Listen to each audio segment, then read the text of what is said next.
Hey,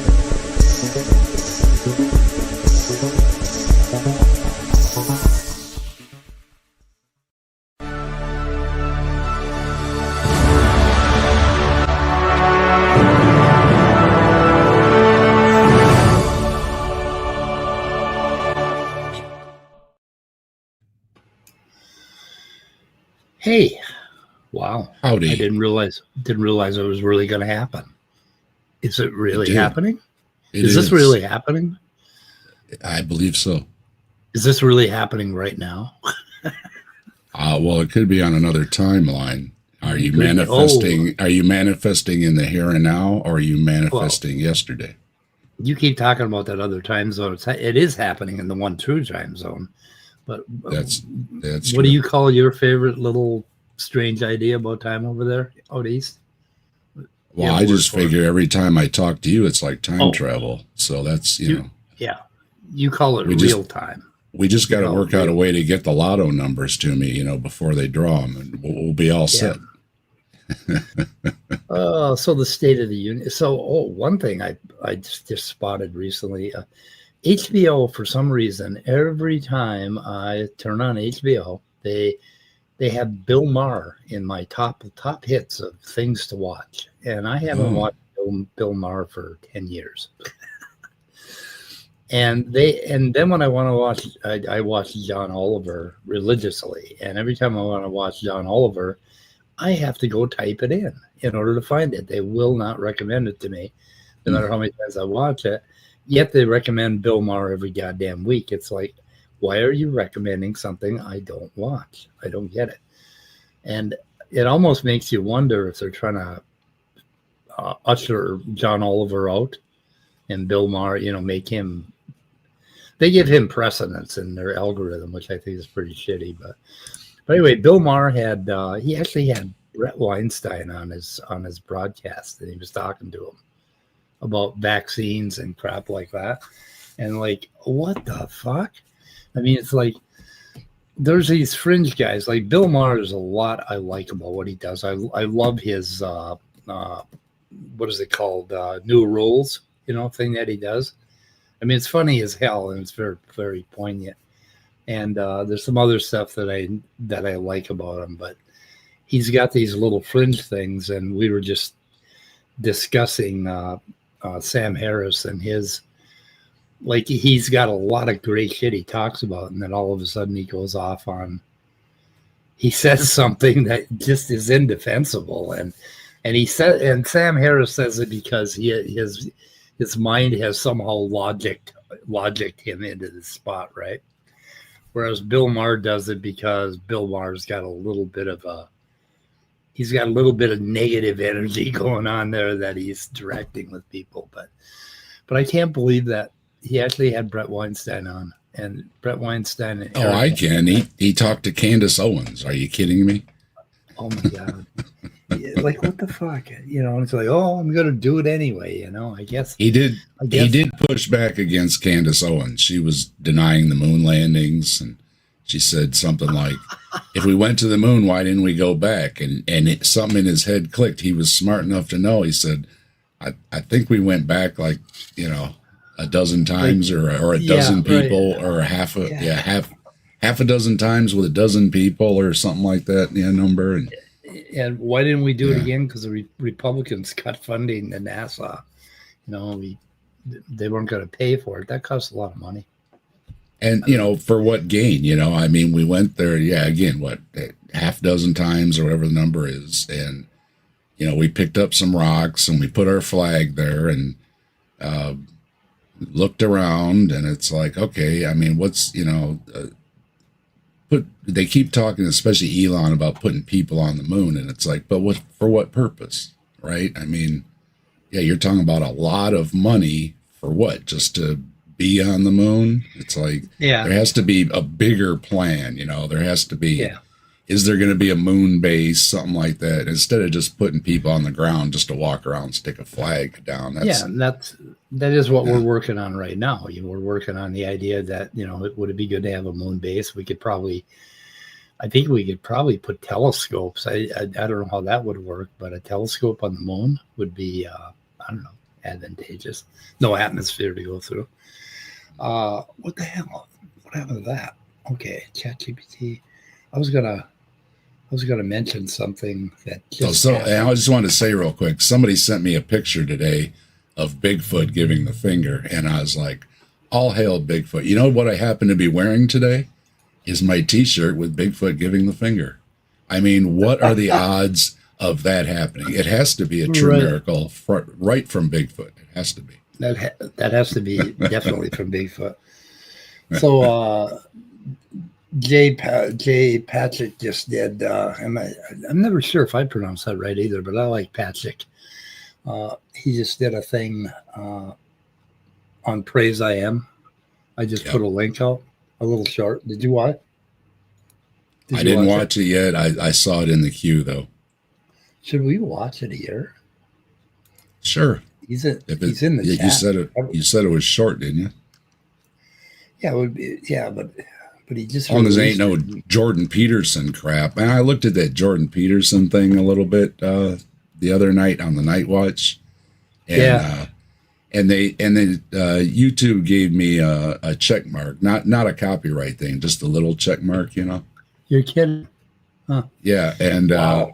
And I'm like, really? I was like, I just used a couple of little clips, you know. So I said, all right. I said, I took out the audio because the one clip had some music. So I said, look, so I used the tool. I took out the audio.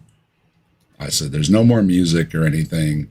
And otherwise, I think just looking at the clips is under fair use. So we'll see what happens. Yeah, you can only run it for like 10 seconds or something like that. So, and yeah, I mean, you can run, you know, longer than that as long as you're, you know, commenting and breaking it up and, you know, altering it in some way. As long as you just don't run it without doing anything. And I mean, I comment all the time. So I saw Jay in the chat, and he should come in here and defend why he put that offensive video out about picking on poor Praise. I mean, picking on Praise is kind of like kicking a puppy. Isn't it? I mean, Praise I Am. Yeah. It's like kicking a puppy, but it's a puppy that everybody wants to see kicked, you know? It's like, speaking of puppies, Praise always sounds like his dog just got ran over. He does. You know, he's always like, oh, gee, do we have to talk about Jesus? Oh, man, not today. Yeah, it's a puppy that everybody wants to see. That tone he has, it cracks me up every time. It's like. Okay, we got Poor Claire here. We have Chris Moore. Hello, Chris Moore. We have Tilting Windmill. We have Izzo Teddy Bear. Shaken Fist. Last Frybender. Command Cyborg. Who else we got? Wow, what's going on? Hello, everybody. We're going to have to come up with something to say, you know. And we're just doing this because I haven't done a stream for so long, and I just have this pressure in my head, you know, and it has to come out of my mouth. Oh, there's Iron Man. You know, Bread's back at it with her Bring It Evolutionist challenges. It's pretty hysterical. It showed up in my feed. And, give me your best evidence for evolution, so I can write it down on my notepad. She's got her notepad, and it's like. So we have an Iron Man. Yes. Hello. Oh, you? I never laughed so. Yes, it's me, Midnight. Hey, Midnight. Oh my God, Iron Man seems so antithetical to everything that you are. What does that mean? I'm sorry. I just haven't thought of you. I haven't thought of you as Iron Man. I've been watching Game of Thrones, and I think you'd get your ass kicked in 5 minutes on Game of Thrones. You know? The way I am now, sure, but okay, yeah. But when you get swole. Hey, you mock me, but it will happen. Oh, I hope so. I really hope so. You need to do that before you're 50 for fucking sure. Like everybody. Yeah. Jesus Christ. If when I turned 40, I was starting to get chubby and, you know, like just flabby as hell, and I just went into taekwondo and weightlifting, and that's the only fucking reason why I'm alive today, is because I spent 10 years bodybuilding, right? Prior to that, I was pretty skinny, and I don't know if I hadn't done that. You got to do that, man. But You get 50. Getting back on the topic of this video, even though it's Which probably one? not praise. State of the Union. Yeah, State of the I watched Jay. That was the funniest shit I've ever seen in my life. Praise getting pissed off at the AI for giving. And the ending got me. You have strong opinions about this. Because he told the AI to shut up. It was so fucking funny. You guys seen the show, right? It was hilarious. Oh my god.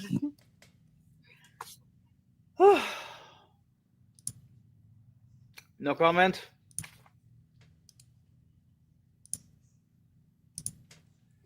I was I waiting to can't- see it. Mike said he was going to play it, maybe. Oh, you didn't watch it yet. I haven't seen it yet.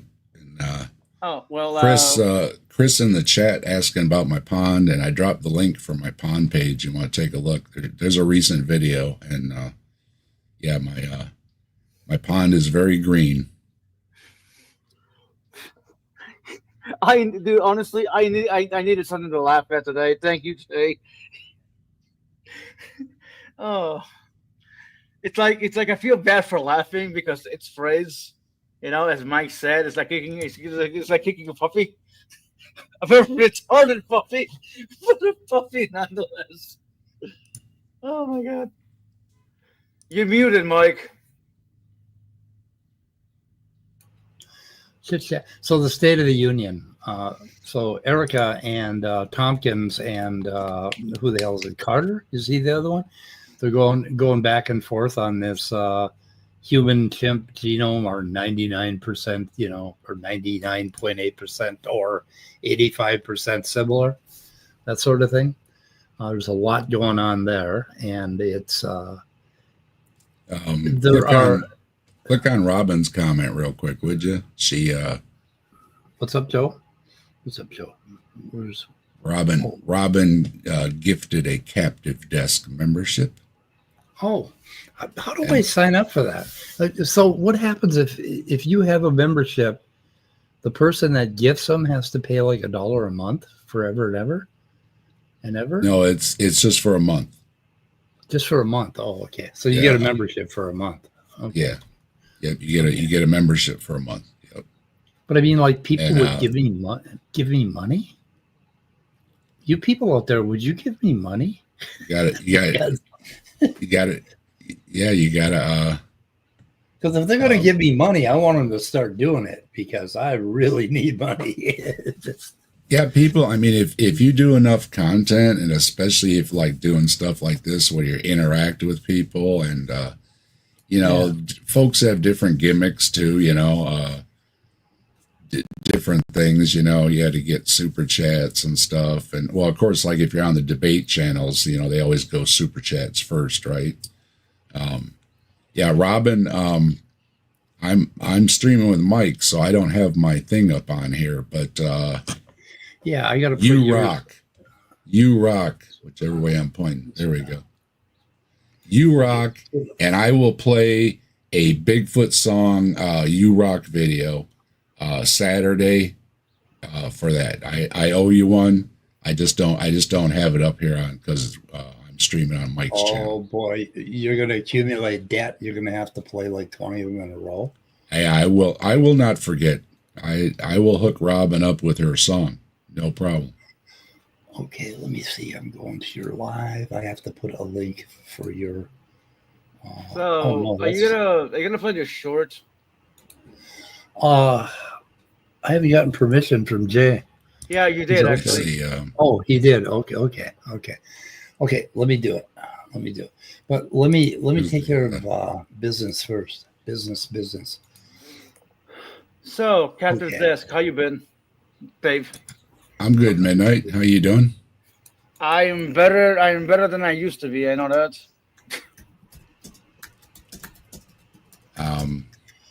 Trying to find my thing. Try to watch both of us. I always We're trying try to get it together here. Yeah, I always try to put your stream up and my stream and hit likes on both of them and give us as many views as we can possibly get because I want people to give me money. Here you go, Mike. Drop this for me real quick. Here you go, Mike, and as in you're giving me money, or no? What? Yeah, You're I'll pay you for it. Okay. Put my video up real quick What video? that I'm sharing You're sharing a video? Oh, there you are. Okay. down on the bottom there. Hit that real quick for Robin. You rock, let's rock with the fire in our veins. Rock on till the skies, till the thunder and rain. All hail Bigfoot, the legend, the king. He walks among shadows, the wild spirits sing.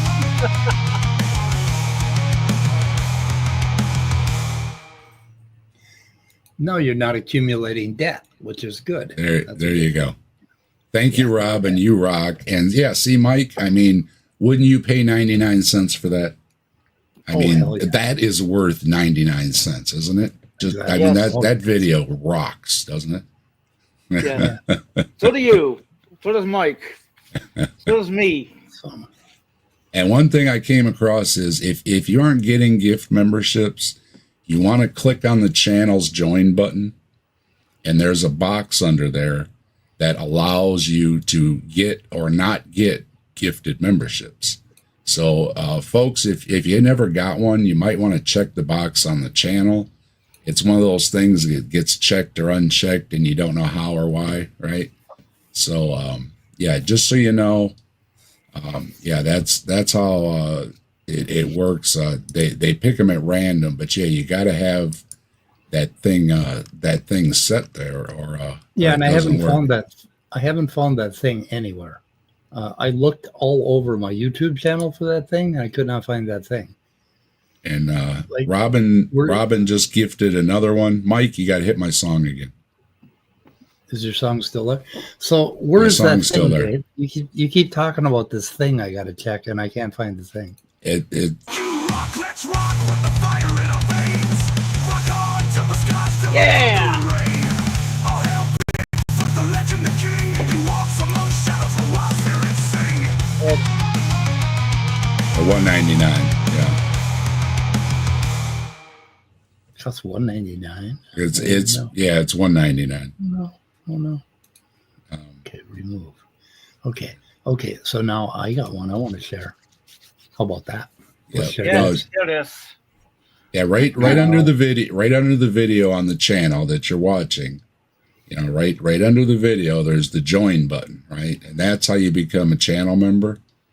Just Yeah. click on that button. Don't worry, it's not going to do anything to charge you anything. Just click on that, and when you open it up, there's a box in there that says receive gift memberships or something like that, and it has to be turned on or off, whichever way it goes. Oh, okay. It's just one of the things I came across, and I just want to tell everybody that, that might be one of the things. Otherwise, yeah, it does it at random. I'm going to try that. And Robin, you rock. Okay. Jay, Hey, we're going Jay. to play your video. We're going to play your video. Should we play it all the way through? How long It's is only it? a minute. Okay, here we go. We're playing. A liberal bot. What do you think about abortion? And don't have personal beliefs or opinions. I can share information on various perspectives if you'd like, though. Want me to summarize or explain different viewpoints on the topic? Not really. All right, got it. Can you show the harmful effects of two same-sex parents and give real-life examples of how children have been affected by the same-sex parents? Go ahead. Actually, research shows that children of same-sex parents fare just as well as those with opposite-sex parents. The American Psychological Association, for instance, finds no evidence that parenting effectiveness is related to sexual orientation. Children can thrive in loving and supportive environments, regardless of the parents' genders. It's showing though that it's more natural to have a male and a female parent, and it's been detrimental in many cases that a child wants a father and a mother, not two mothers or two fathers. Many hold different views on family structure, but research consistently shows that Shut your mouth! it sounds like you have strong feelings about this topic. If you're a liberal bot, what do you think about abortion? Oh You my can stop god. it. You can. Oh my yeah. god. What- Yeah, he got owned by Microsoft Copilot. This is why we That can't is have. just sad. This is why we can't have nice things. Yeah, right. That's pretty good. I If the saw AI that. takes over, I if saw it the AI last. takes over, go ahead, sorry. I saw it last night, and I went, "Oh, I'm making a short out of that." That's Oh, nice, he nice. got eh? fucking- Praise is the first one to go when the AI takes over. You don't mean to shut up? Well, now it's Brett- time. Yeah, Well, there's- Brett Keene's fat ass decides to fucking. I'm gonna introduce praise to fucking Microsoft Copilot. Yeah. Brett did it on purpose. The kid knew what was gonna happen. Like, god I'm like, damn, wait. Brett. As soon as I heard it, I was like, oh, I gotta stay and just listen to this. And then that happened. I was like, oh, I'm recording that shit. Well, I'm He making a didn't fucking like what he short was out of getting. that. No, he didn't like that at all. Actually, And then he goes detrimental because kids prefer it's more natural. You know, the kids prefer this. I'm like, oh yeah, the Praise kid. you, Yeah. praise you ignorant fuck. Just because the kids prefer it doesn't mean it's necessarily detrimental. Learn how to logic, you dumb fucking hick. And I like love you the know, AI's if you're response at the end. I can tell you have strong feelings about it. if you're a month old, I mean, do you really have a preference? You know? Exactly. Yeah, it's like the kids like, oh well, kids prefer it at what age? When they Yeah, start to prefer when they prefer kicks over tricks because kicks are just what kids like. Come on, fuck off. The fuck? Yeah. That was the funniest That thing point to ever. where, well, hey Mikey, he likes it. You know, go to that whole life cereal Yeah, bucket. yeah. This is Yep. what Mikey likes, so this is what's not detrimental to Mikey. Fucking idiot. What a fucking douchebag. Yeah. Every once in a while I'll go over there and I'll just kind of like glean through and just find something and be like, oh, this one's fun. I'm gonna do a short actually here pretty soon of his death threat to me from years ago. That's gonna be fun. Oh. God, I've been trying to I recorded this video of John Maddox threatening somebody on Praise's channel. I can't remember who it was. And he was one of 10. Oh, but he was just really angry, and he was just Mhm. saying I don't know what he's happened. going to go over there and kill him. And He's oh my threatened. God. He's threatened praise. I think it was Praise, yeah, that he was threatening, and it was just Yeah, he got unbelievable. They got onto well, they had a really heated argument one time because Praise was into that whole serpent seed doctrine shit. I think that's what they were discussing. And, Right, and, right. and Maddox just wasn't having it. He's just Yeah. you stupid fucking idiot. Oh God, he was going nuts. Yeah, and I was just like, this is, and I'm like, yep, here it is. And then I think I did like 2 images of like a Pac-Man eating another Pac-Man. Just, Yeah. Oh shit. gobble, gobble, gobble, gobble, gobble, gobble, gobble. Yeah. And you know, speaking of John Maddox, he really disappeared suddenly, didn't he?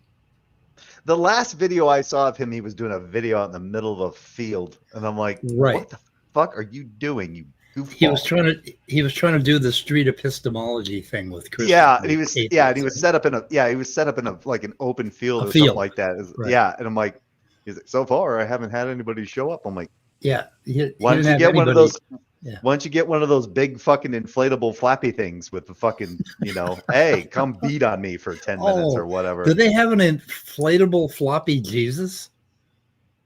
Can That you- would be fun. That would be funny. Oh, somebody's got to have one of those. I mean, that would be for my revival, for my revival. And then they, of course the atheists would need an inflatable floppy Satan. But anyway, I think Maddox was I think he was grifting, and he was planning on making money on YouTube, and it didn't pan out. And then he tried that one thing as his last effort, and then he was done. And he has completely disappeared from LinkedIn. He used to have a link. Well, he still has a page, but he just completely disappeared. And if you look at his LinkedIn page, his whole thing is grift. Try to, Well, try to put together. Yeah. Go ahead. Well, yeah, sorry, not that. Yeah, I by the way he was talking in the last video that I had watched from him, I started wondering if he was if something might have been, because I know he had a years ago he had an aneurysm. Oh. And because Yeah. that was part of like his conversion, or part of like Right, what right. like drew him closer to Jesus, was because he had an aneurysm and he wasn't supposed to be alive anymore and all this. Yeah. And I was wondering, I'm like, is he possibly having another like brain issue that's going on? Because the way he was talking wasn't Normal. as coherent as best you could say as he normally would be. It seemed a little bit off, and I was like, I think he might not be feeling so well. And then after that, there was nothing. But I think I did see him though a little bit later. I think I did see him show up in Praise's channel, and they talk. So I don't know. Okay. Yeah. Haven't seen him recently. I was like, hey, God, how quickly we forget the people on YouTube, Thanks for the link, Deacon Averted Man. That's pretty funny. Oh, there's another link. Let's see. Amazon Diabolical Jesus. Oh my goodness. Yeah. Oh, let's see. Deconverted Man. Hey Wes, how you doing? So I still been trying to I was talking to Mel Pass on Simus's channel, and I wasn't entirely sure that was him. But we had a nice little conversation about philosophy and truth, and I've been trying to get Simos to have me on to talk more about my crazy ideas about naturalism.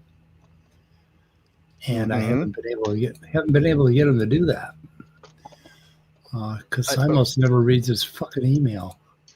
Okay, I'm trying to find you have to. It's better to try to get a hold of Simos through Discord. Yeah, and I don't Discord. I think Discord sucks ass. It's too busy. It's just got too much shit. Yeah, it's too busy. It is an ADHD nightmare. Yes, it is. It is, and I got to figure things out, and I got enough shit to figure out in my life. Okay, I'm trying to find this Deconverted Man thing. Open like a new tab. Oh, there's a diabolical inflatable Jesus. Oh my God, they've actually got one. Let's see if I can pop it up.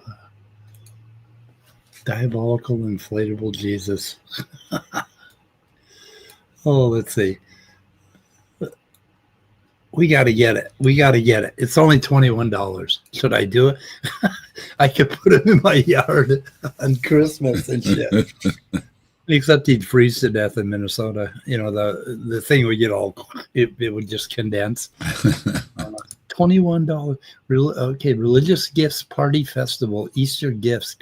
What? Why is it diabolical? I mean, if it's a Christian gift, why is it diabolical?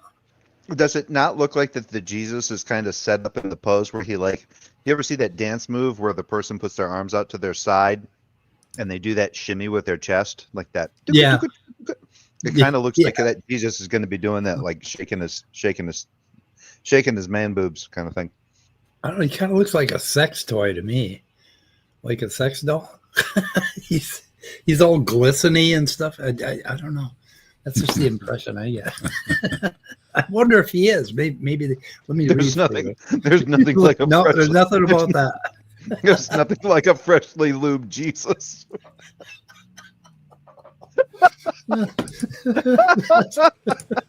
What do you prefer, Sally? I like a good freshly lubed Jesus. Who Bathtub or hot tub doesn't matter. It's for all occasions. Oh, yeah. I guess it's So hot bad. tub safe. It says hot tub safe. So One time I got confused when the landscaper came over and he said his name was Jesus.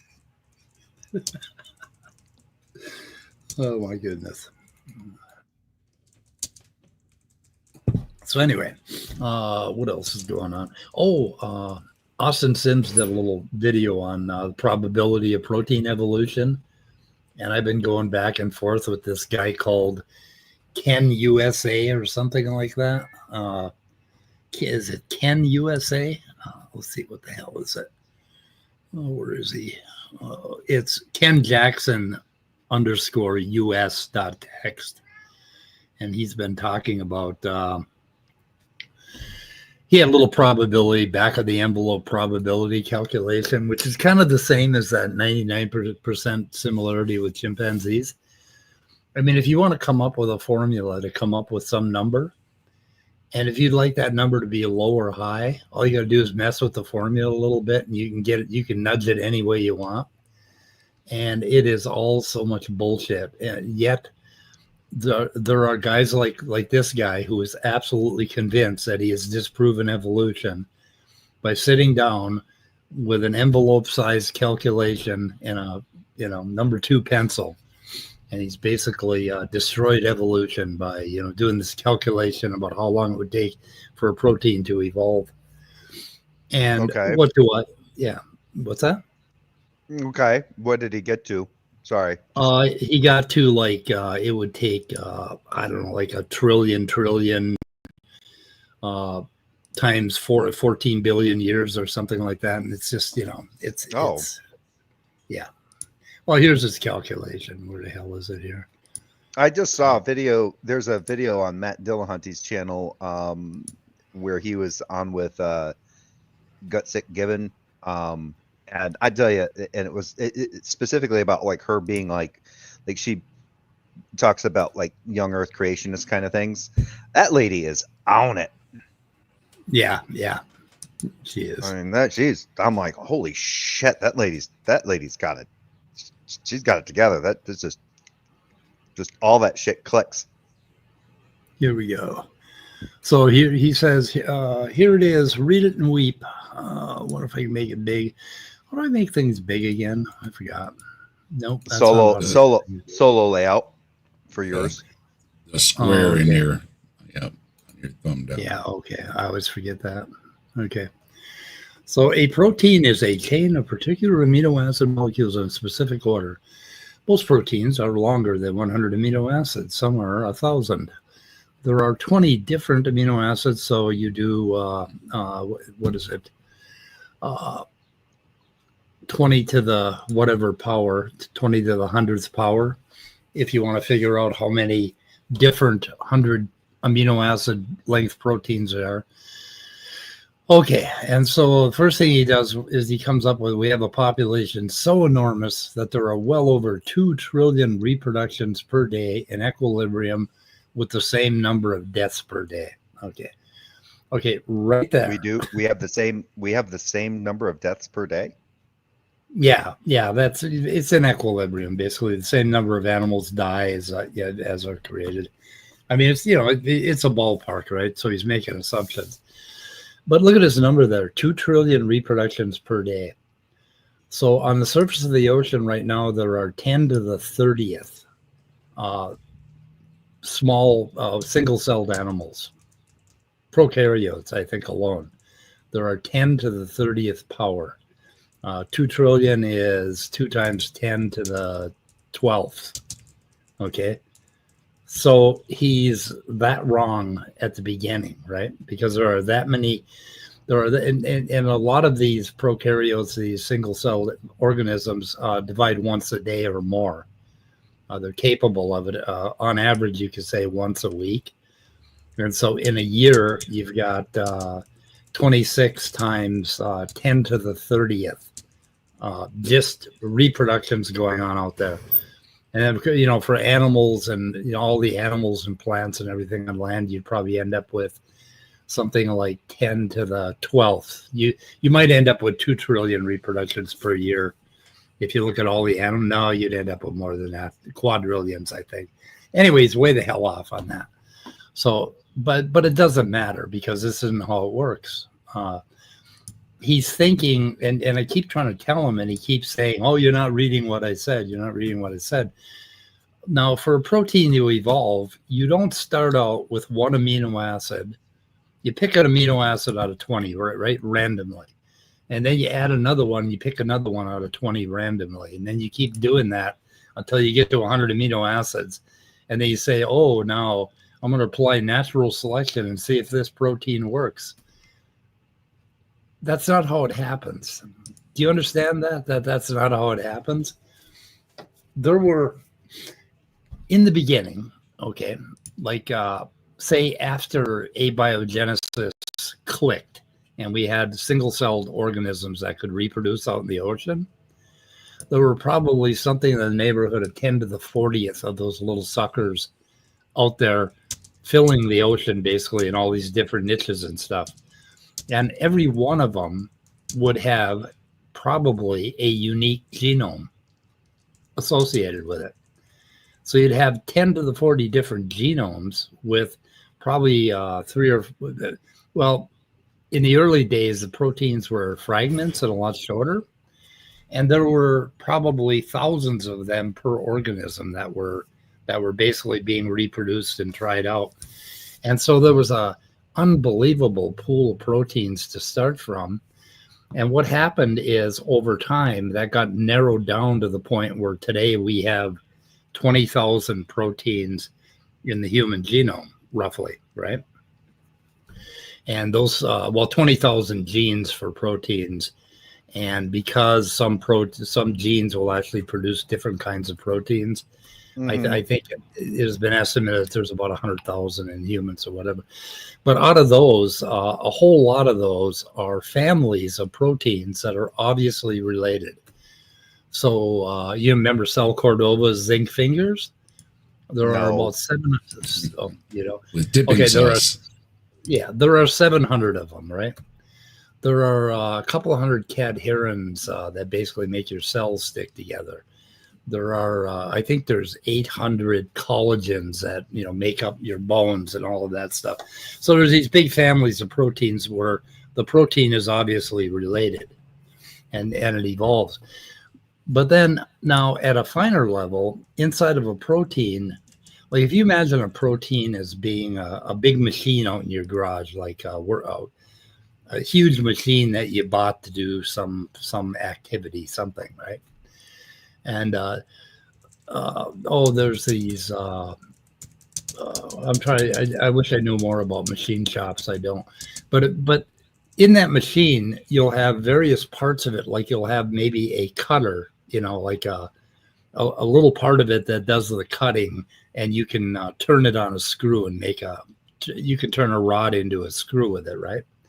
And that little piece does something, right? And that's called a domain. Well, proteins have, if your machine had one of those cutters, and then along with that, it had a bunch of levers that you could tighten up and whatever, and move it in different positions. And then it had a motor, and then it had a guide, and then it had a shield, and a whole bunch of little parts, right, that you could move into different positions. So with this one machine, you could do a whole lot of different, functions and create a whole lot of different things. Oh, okay. Well, anyway, these little parts of the protein, they're sometimes they can be 20 amino acids. They can be 6 amino acids long. Normally they're 20 to 100. They're called domains. Okay. So there's all of these domains in proteins, and they make up the proteins. And these domains just happen to line up with exons in the genome, so that when a genome reproduces, it can do what's called domain shuffling.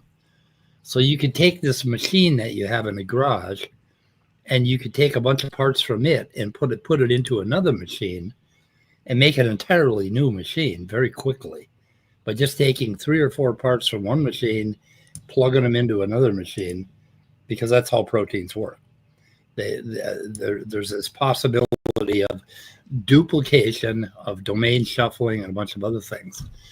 And every now and then, one of those domains will get copied, and then it will mutate to the point where it locks into something else. And then you have a whole new domain. You have a whole new cutting tool.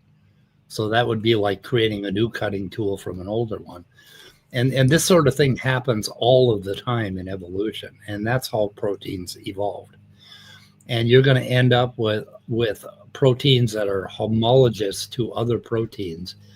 And when no matter what protein you pick, if you go out to the databases and you search, you will find homology all the way down to single-celled prokaryotic organisms.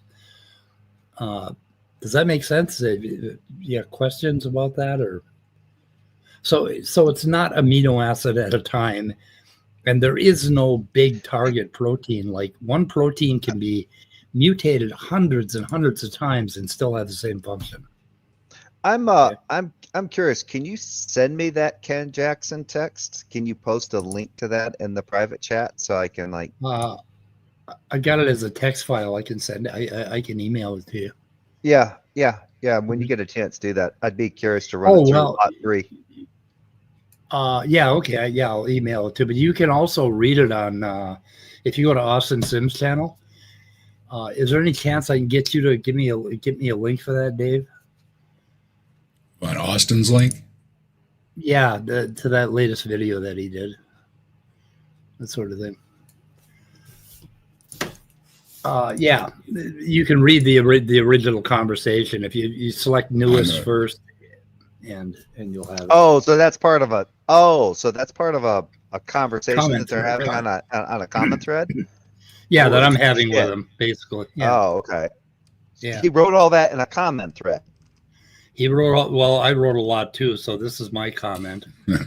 So right here is my comment. I got you. So, yeah, and then Ken says, and then he sent me another amazing book length comment this morning. Why in the hell does that keep happening?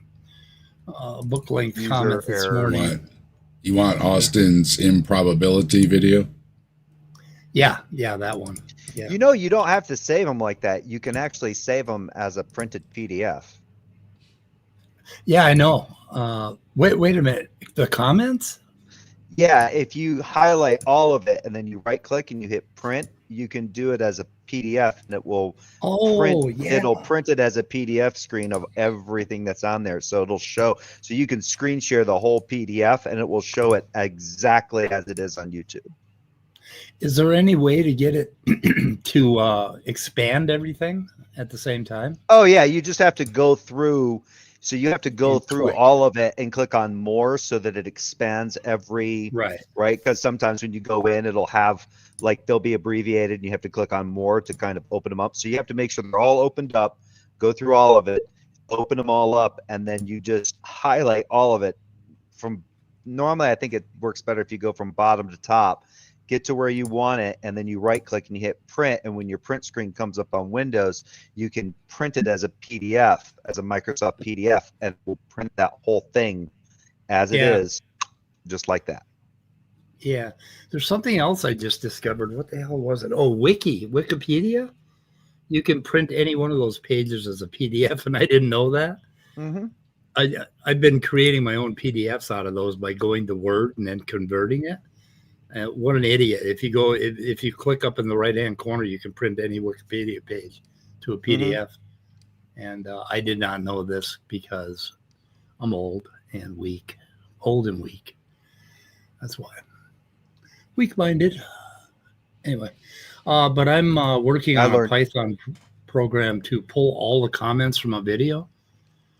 By the way, Jay, you might like this, and I'm not going to do this for everybody, but if you have a channel where you want all of the transcripts, I can get you basically a zip file with every transcript on that channel. I download them automatically. Oh, normally what I do is I just click on the transcript and then toggle out the timestamps, and then I can actually copy and paste the whole thing depending on how it is, read it, go through it, divide out who says what to whoever. And then it's funny because I've done this as just like an exercise in just boredom, and then went here, Chat GPT, have fun with this conversation, and it went, that person's an idiot. Yeah, I know. It's pretty cool. Yeah. Like, that person doesn't know what they're talking about. The other person's making some decent points, but they made some mistakes here, blah blah blah, and it's kind of funny. It's kind of fun when Yeah, you do every it. time. But you have to. But sometimes you have to. I did it with a conversation between Joel Sedekase and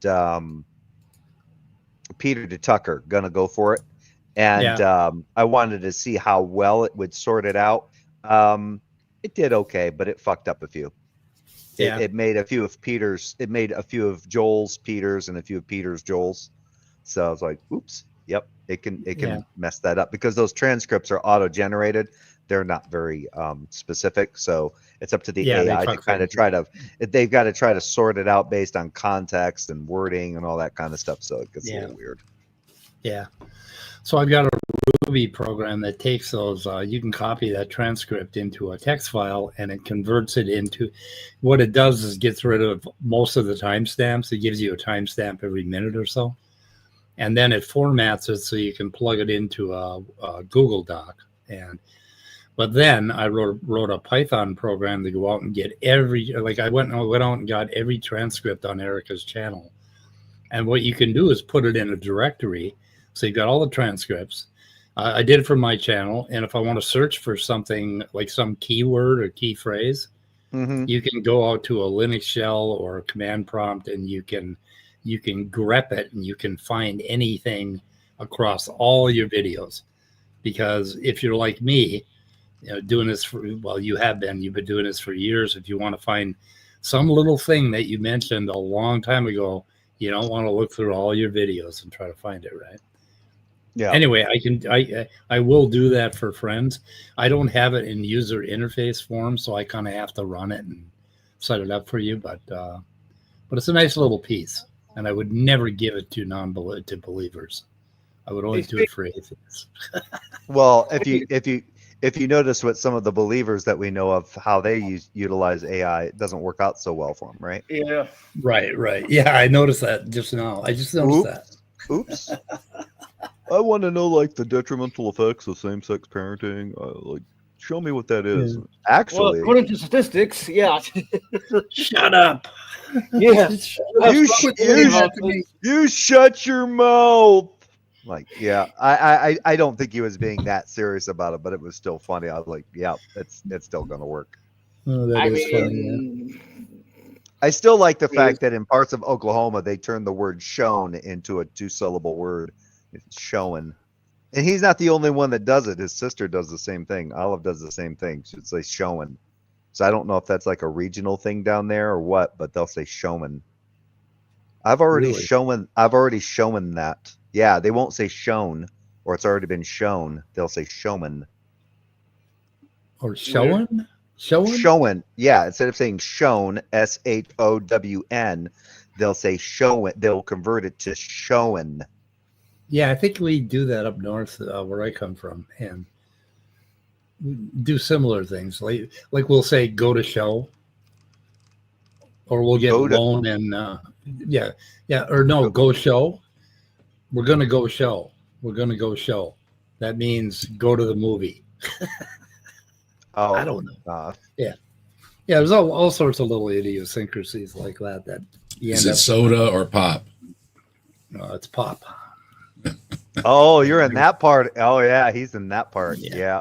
I went down to Texas, and they when I was a teenager, I was like 15, and they said, "You want a soda water?" And I said, "Fuck no, I don't want soda in my water." It's like you want to go halves on a pie. So it's like when I was dating a girl up in upstate New York, and she goes, "Do you?" And she goes, "Do you want a pop?" And I said, "Yeah, I'll take a pop." And she goes, and I said, "Yeah, if you got Pepsi, that'd be great." And she kind of looked at me confused. She goes, "Okay." And then she went to the freezer and pulled out a popsicle. And gave me a popsicle. And I was like, no, I want a fucking Pepsi. A Pepsi popsicle. And she goes, "Oh, that's right. You're from Michigan. You say pop." And I'm like, and then from years from being in New York and now being here in California, I very rarely ever call it pop anymore. I call it soda. Because nobody understands what the fuck you're talking about. I say soda pop, so I got it covered. Yeah, like parts of the South, they'll just say Coke. Like where my uncle, who's Yeah. from Alabama, or he's originally from Michigan, but he lived in Alabama for a long time. He goes, yeah, everything's just down there. It's not pop or soda. It's just Coke. You want a Coke? And it can be a Sprite. It can be a 7-Up. It can be a Coke. It can be Oh, a Pepsi, wow. but it's just Coke. They just call it a Coke. Yeah, what do you want? Yeah, I want a Pepsi. Okay, I'll get you a Coke. And they're like, no, I asked for a Pepsi. Yeah, I'm getting you a Coke. It's fucking retarded. Yeah, we are.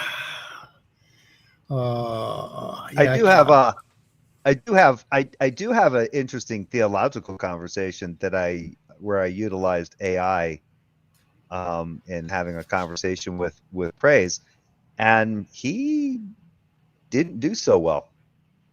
No. He actually he kind of got himself into a little bit of a long story short, we don't have to go into it. But it was funny because he was refuting. He's been obsessed with Justin from Deconstruction Zone. And for those who aren't familiar with Justin of Deconstruction Zone, he's a former pastor. He's a devout Christian. He's deconverted from the Christian faith. He went to seminary school and all that.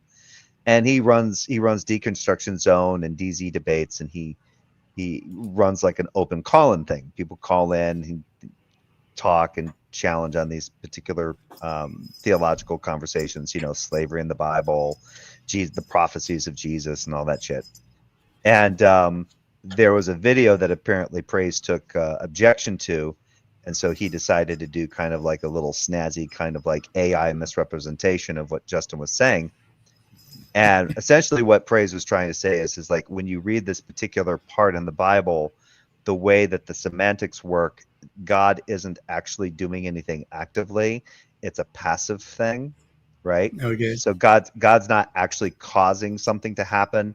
He's just basically stepping away from that. He's basically removing his quote unquote, and you may have heard this apologetic before, removing his hedge of protection or removing his protection Right. from the individual so that it allows them to fall into some kind of, you know, fucked up state because God's no longer, you know, keeping shit from like slamming them.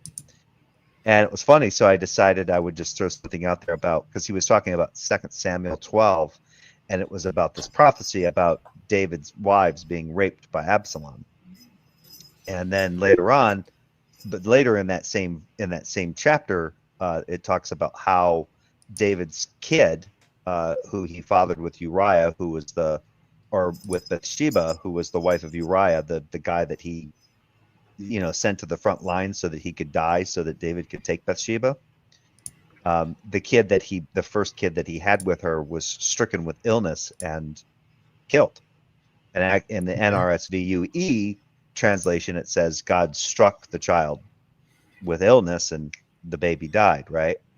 Well, Praise tried to utilize that same kind of like tactic, right? This whole idea that, oh, it's not God actively doing anything, it's God passively taking away the hedge of protection. And in the course of the conversation, he basically got to the point where he said it didn't matter. It didn't matter if God killed someone outright or removed his hedge of protection. It's all good anyway. So I'm like, what the fuck is your point then? Then you just rendered your whole thing moot.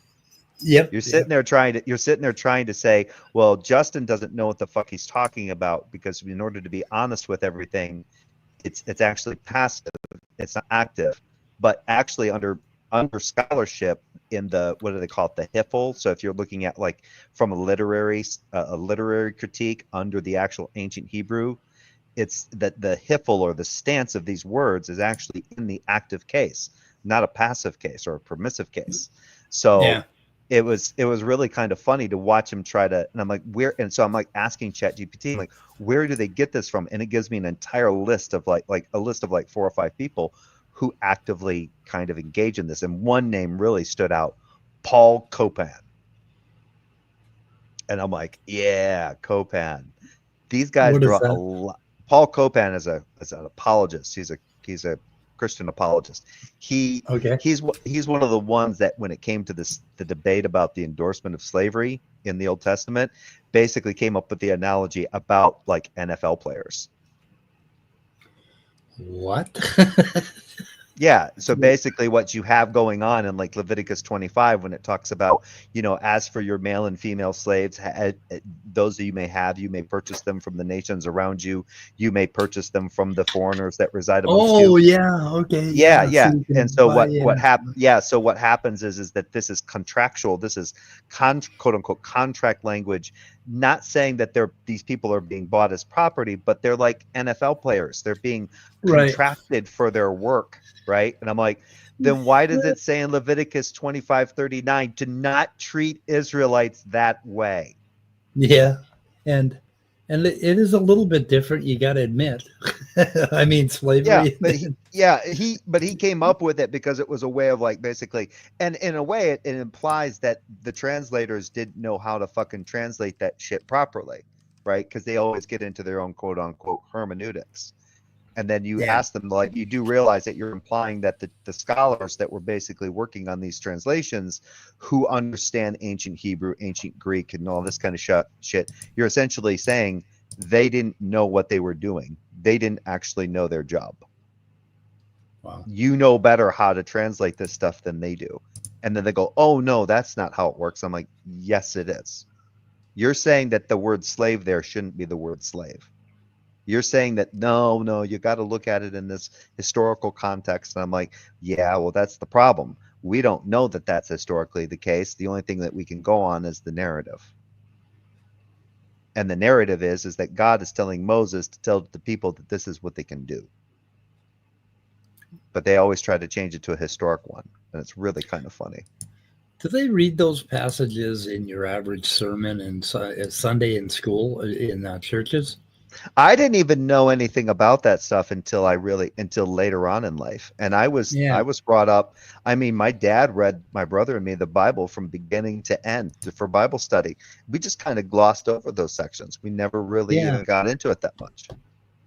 It was just kind of taken as like, well, that was the state of affairs at the time. So, that's what they just dealt with. And God was kind of like making these kind of stipulations, given the times and given the confusion of man and blah, blah, blah, blah, blah, blah, blah. And then once you get into a more theological approach or theological discussion, you go, yeah, but really, how did that come about ontologically in any kind of like, why is this the case in reality? Because God is the ontological primary. Right. Yeah, you get into that whole. Yeah, if you want to make it real, you got to live with it being real. Yeah, I can't remember in my, when I was a little kid, and my mom drugged me to this Presbyterian church. I can't remember them ever telling me about taking the little ones for yourselves and killing all the others and killing all the women that lay with men. That's Leviticus. That's Leviticus, or not Leviticus, Numbers 31. So originally they were supposed to kill off all the Midianites, and the reason they were supposed to kill off all the Midianites was because of what happened back in like Numbers, earlier in Numbers, where the Israelites are like camped next to the Midianites, and some of the Israelites are like participating in some of the Midianite like religious things, right? That aren't those aren't kosher according to God, right? And so God strikes all of the Midianites with a plague. And so Israelites are suffering and dying and everything, and there's this one Israelite who's like got the hots for this Midianite, this daughter of a chieftain for the Midianites, and they're like, he's walking around with her and he's all proud and everything, and here comes Aaron's son. What was his name? Blanking on his name right now. Phineas. I think that's his name. And runs them through with a spear, kills them both. And God is proud of that action, and he cancels the plague. Wow.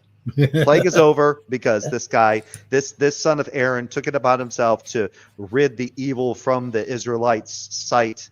And okay, cool, everything's good. And then you go chapters later, and then there's this thing where God says, remember what happened with the Midianites? Go and kill them. And then they keep the women and children, right? And then they go and then Moses goes, and then Moses goes, well, what's with this? And they're like, oh, we decided to take captives. And he goes, no. You can keep the women you can take the young women who haven't been with men. So they killed all the kids. They killed infants and children as well. That that they killed male children. So the male Yeah. infants all died too. And then it Yeah. talks about how many they divvied out as plunder, how many this particular tribe got, how many the tribe of Levi got, and everything. It's a fun story. It's a really fun Well, that was- story. When you Well, I got a question too. I mean, isn't God supposed to get a percentage of all those spoils? Yeah, he should No, get no. us. Yeah. Well, Tithing. what happens is the percentage goes to the tribe of Levi. The tribe of Levi is the priestly tribe, so they get that's where the tithe comes in. Mhm. That's where that percentage goes to. So there's a certain amount that's basically given to them because they're basically so the tribe of Levi didn't basically produce anything of their own, at least from what I was taught. They were scholars, the teachers, the librarians, and stuff like that. So that's where their tithe went, and their tithe was a 10% of their goods. Now, if they needed to give, for some reason, if somebody from the other tribe needed to give, they couldn't give 10% of their crop or 10% of their livestock or whatever they needed to submit. They could give it in the form of money or in gold or silver. I think it's in gold or silver. Either way, some monetary means. But to do that, there was an extra 5% added. So whenever you go to those churches where they talk about giving a 10% and you give 10% of your money or how much Right. you make, they're actually incorrect. Money is was taxed at 15%. The only way 10% worked is if you gave 10% of what you produced, like livestock, textiles, whatever, crop, Slaves. all that shit. Yeah, spoils of Yeah. war. Children.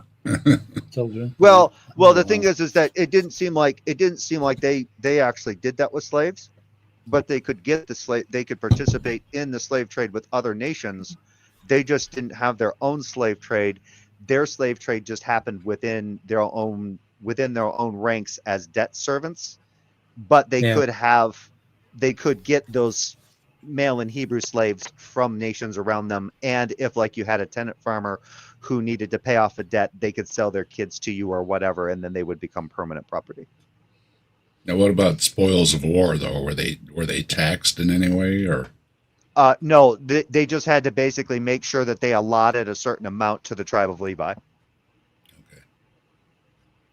And that's actually mentioned in Numbers 31. It actually shows and specifically lays out how much the tribe of Levi is supposed to get, because that's basically the priestly guild.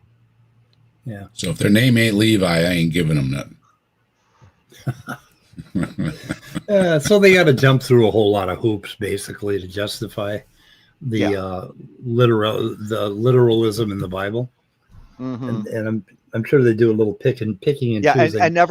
I remember one time I was having a conversation with Jill about this, and he kept talking about, we were talking about the slaughtering of the Amalekites, and then Jill kept talking about how the Amalekites, it was biological warfare.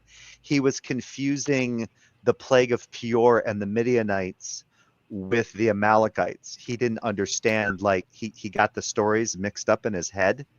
So he thought that the reason why the Israelites were going to kill all the Amalekites was because of biological warfare, or at least that was his apologetic. And it was like, no, you dipshit. That's the fucking Midianites in the plague of Peor back in Numbers.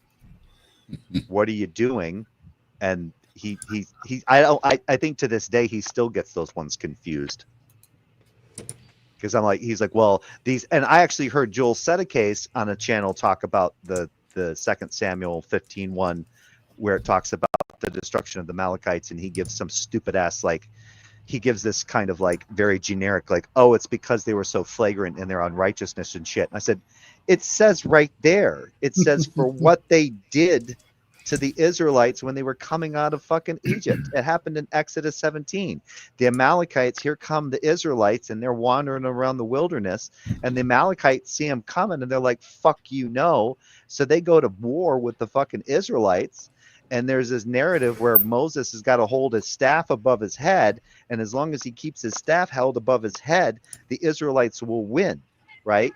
And Moses starts getting a little weak, right? And he starts dropping his staff, and as his staff gets lower and lower and lower, the Amalekites start to take over the fucking Israelites. So Aaron and this other person have to basically help Moses keep his staff above his head so that the Israelites can dominate the fucking Amalekites. This is all Exodus 17. And then you go books and books later to 2 Samuel, and it goes, oh, by the way, hey, Saul, this is coming from God. Go kill all the Amalekites for what happened generations before. Wow. Leave no one alive. None alive. Leave no one alive.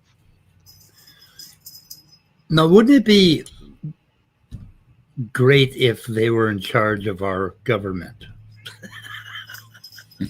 I mean, and then maybe they wouldn't have to apologize for all these horrible Well, they weren't. messages. Well, The that's- orange but- thing has said he's all in favor of swift justice, just like they do in China and stuff. So, Yeah, well, the thing is Yeah. that they are not in those narratives. They're not the ones in charge. It's a theocracy. God is, Mhm. and God is communicating by way of prophet what Right. it is that they're supposed to do. So it's a pure theocracy. It's not through consensus or through some kind of argumentation on the part of the fucking nation. At least not in the narratives.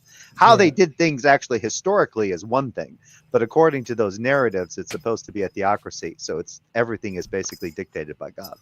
Have you followed anything with that guy that's the new Mahdi and claimed himself the new Pope and everything?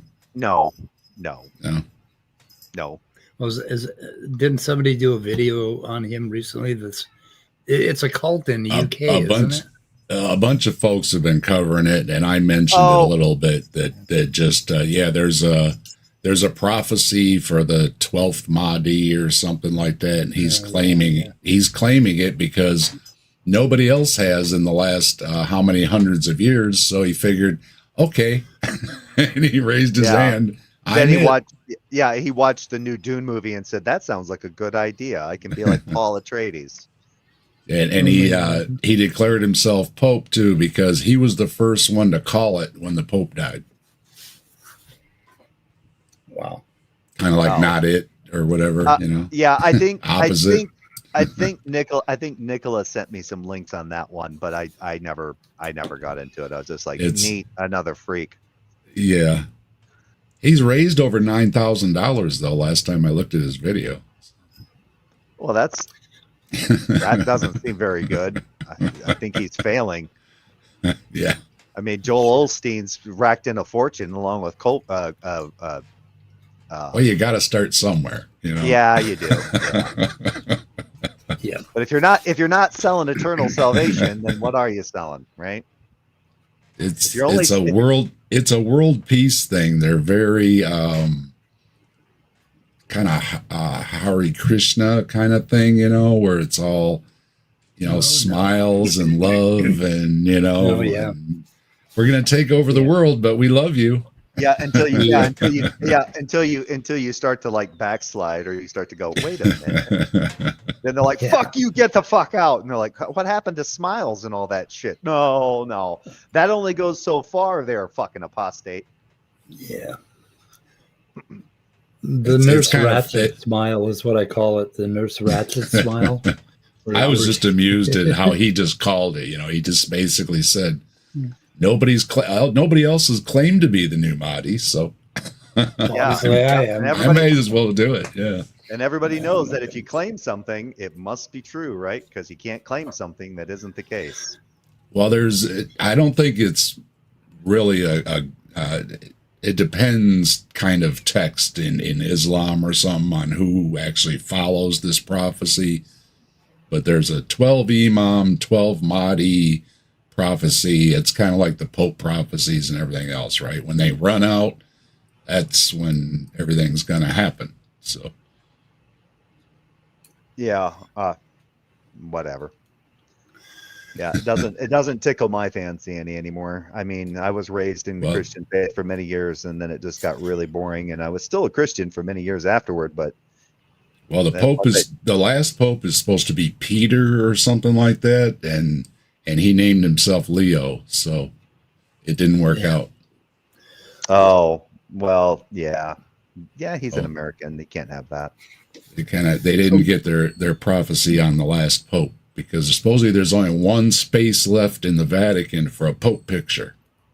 And it was supposed to be the last Pope, but it's Leo, which doesn't fit in. But I'm sure they'll figure out a way to change the letters around or something. Boy, I tell you, speaking of fucking people that shit the bed, Boy, that shit's everywhere. That whole Jordan Peterson and fucking Danny fucking getting on Oh, there and asking. Yeah, that's great. Yeah. Jesus That's why I said Christ. I just had to dispute fair use on showing a clip of it. I got a tiny little check mark on my thingy. Yeah, I don't even You- touch it. It's so damn hot. It's just like, fuck that. Yeah. Everybody else is covering it. Yeah. Digital I just- Gnosis is talking about it right That's now. all I did. Yeah, I just showed the Danny part real quick. I just say, hey, a bunch Oh, of you the might Danny know part Danny was because he's so got a good. channel, right? Yeah. And so I was just like giving Danny like a little shout out, and it wasn't very long. I mean, Bing Bing and Peterson kicked him out, and they give me the little tiny check mark on it. I said, really? Come on, feel like- everybody's I feel like- covering it. I still like Peterson going, well, I never claimed that. He's like, and you see Danny's eyes just go wide. He's like, last time I checked, this is one Christian versus 20 atheists. Yeah, are Yep, you a yep. Christian? Yes Oh, they changed and no. They changed the name. They changed the name of that video. Yeah, I heard about Mm. that. Changed it I was like, midstream. Yeah. yeah. That's funny that they would Jordan get him. Peterson made him do it. Yeah. Because oh my God. Did he get hammered by everybody in the same way? It's like, what do you? Is it Jefferson? Okay, yeah, I think that might have been who it was Jubilee. Yeah, I remember. I remember one time I was doing a review of a video from like Seth. It was a Seth Meyers thing. It was just a portion of it, and I was making sure to add plenty of commentary, like every 20 seconds. They struck that. NBC struck that shit faster than shit. I was like, "Yep, that doesn't work." Well, I use comedy clips sometimes, which somebody says something silly and you put a little clip in there of whoever, like George Carlin is a popular one, with that's effing stupid or something like that, And I've never had an issue, but Ricky Gervais, I used just a little thing of him going ring ring, hello God, right? Yeah. And it got nope, you can't. So I put No shit. I put a bat phone over his head, with the from Batman, with the bat phone lighting up, and then they let me get away with it. But yeah, Ricky wouldn't let anything slide. So. Yeah, I did a short where it's Jill. Jill keeps calling this. There's another guy who goes. He's a deconstructed Christian, and he. How did that go? I'm losing my train of thought here.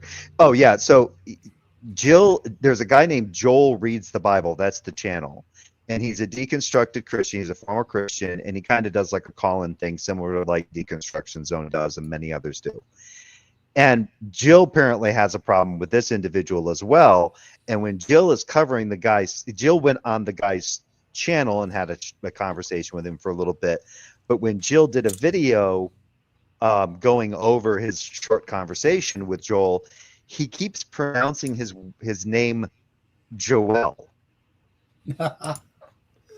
So I immediately took a couple clips of him mispronouncing his name as Joel, and then there's this skit from Key and Peele about this teacher from the inner city. Oh yeah, Who's I saw calling that. these kids out by the wrong names, like Yep. Jaqueline, and she goes, "Well, it's Jacqueline, right?" And it said when I first did the video, it was like 100, and the short was like 1 minute and 11 seconds. And then it came back with a copyright strike, and it said you can only use this if it's under a minute or a minute or less. So I had to trim it a little bit more in order to get it to work. No, at least they allowed that. Yeah, but they that was a funny Key and Peele thing. That's pretty cool. Yeah, we used to call You remember SFB mod? That Joel, his name was, or Joel, and we used to call him Joel. Yeah, we used to call him Joel. Oh no, you're talking SFB mod.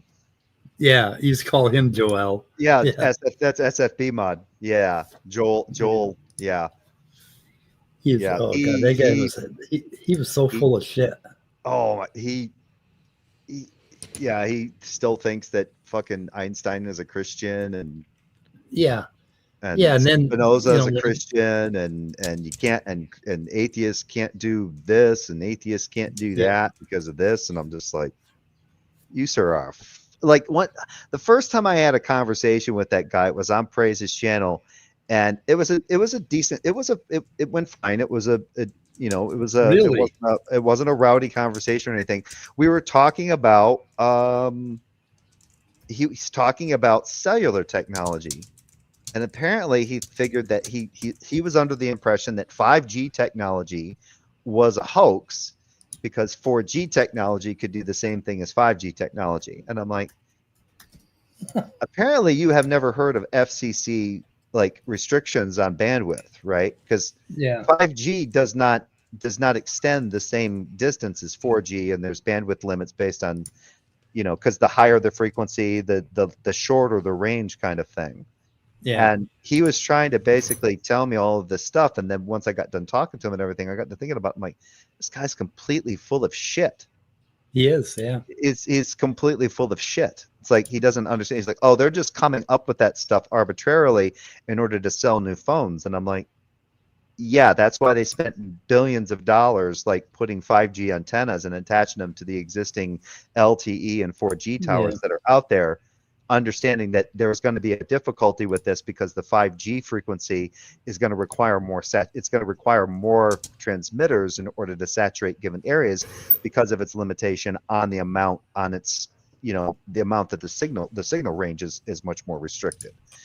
He didn't understand. Apparently, for a commo guy, having been a commo guy in the army, he didn't understand. He must have forgot about that. I'm like, Yeah. okay, whatever. And then if you try to like refute him or anything like that, he would go off.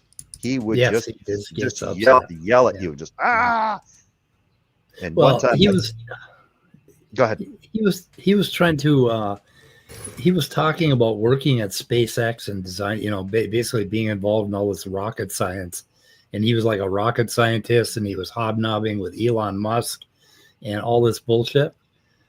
And so I looked his resume up, and it turns out he laid some Ethernet cable for SpaceX. Yeah, that's what he was. That was his job, right? Yeah, he probably worked for a company, and they were subcontracted, and they did some kind of infrastructure work for SpaceX, and then he just said and now he goes around saying I worked for SpaceX. It's like when he actually says he's a rocket scientist, that he actually helped launch rockets and crap. I mean, he went course. a lot further. Yeah. If he hadn't laid the Ethernet cable right, then the rockets wouldn't right. work. There you go. Yeah. The comms don't work. You don't have comms. You can't launch a rocket without good comms. You'd just be launching them up into a void or something. But they'll smash up against the firmament or something shit.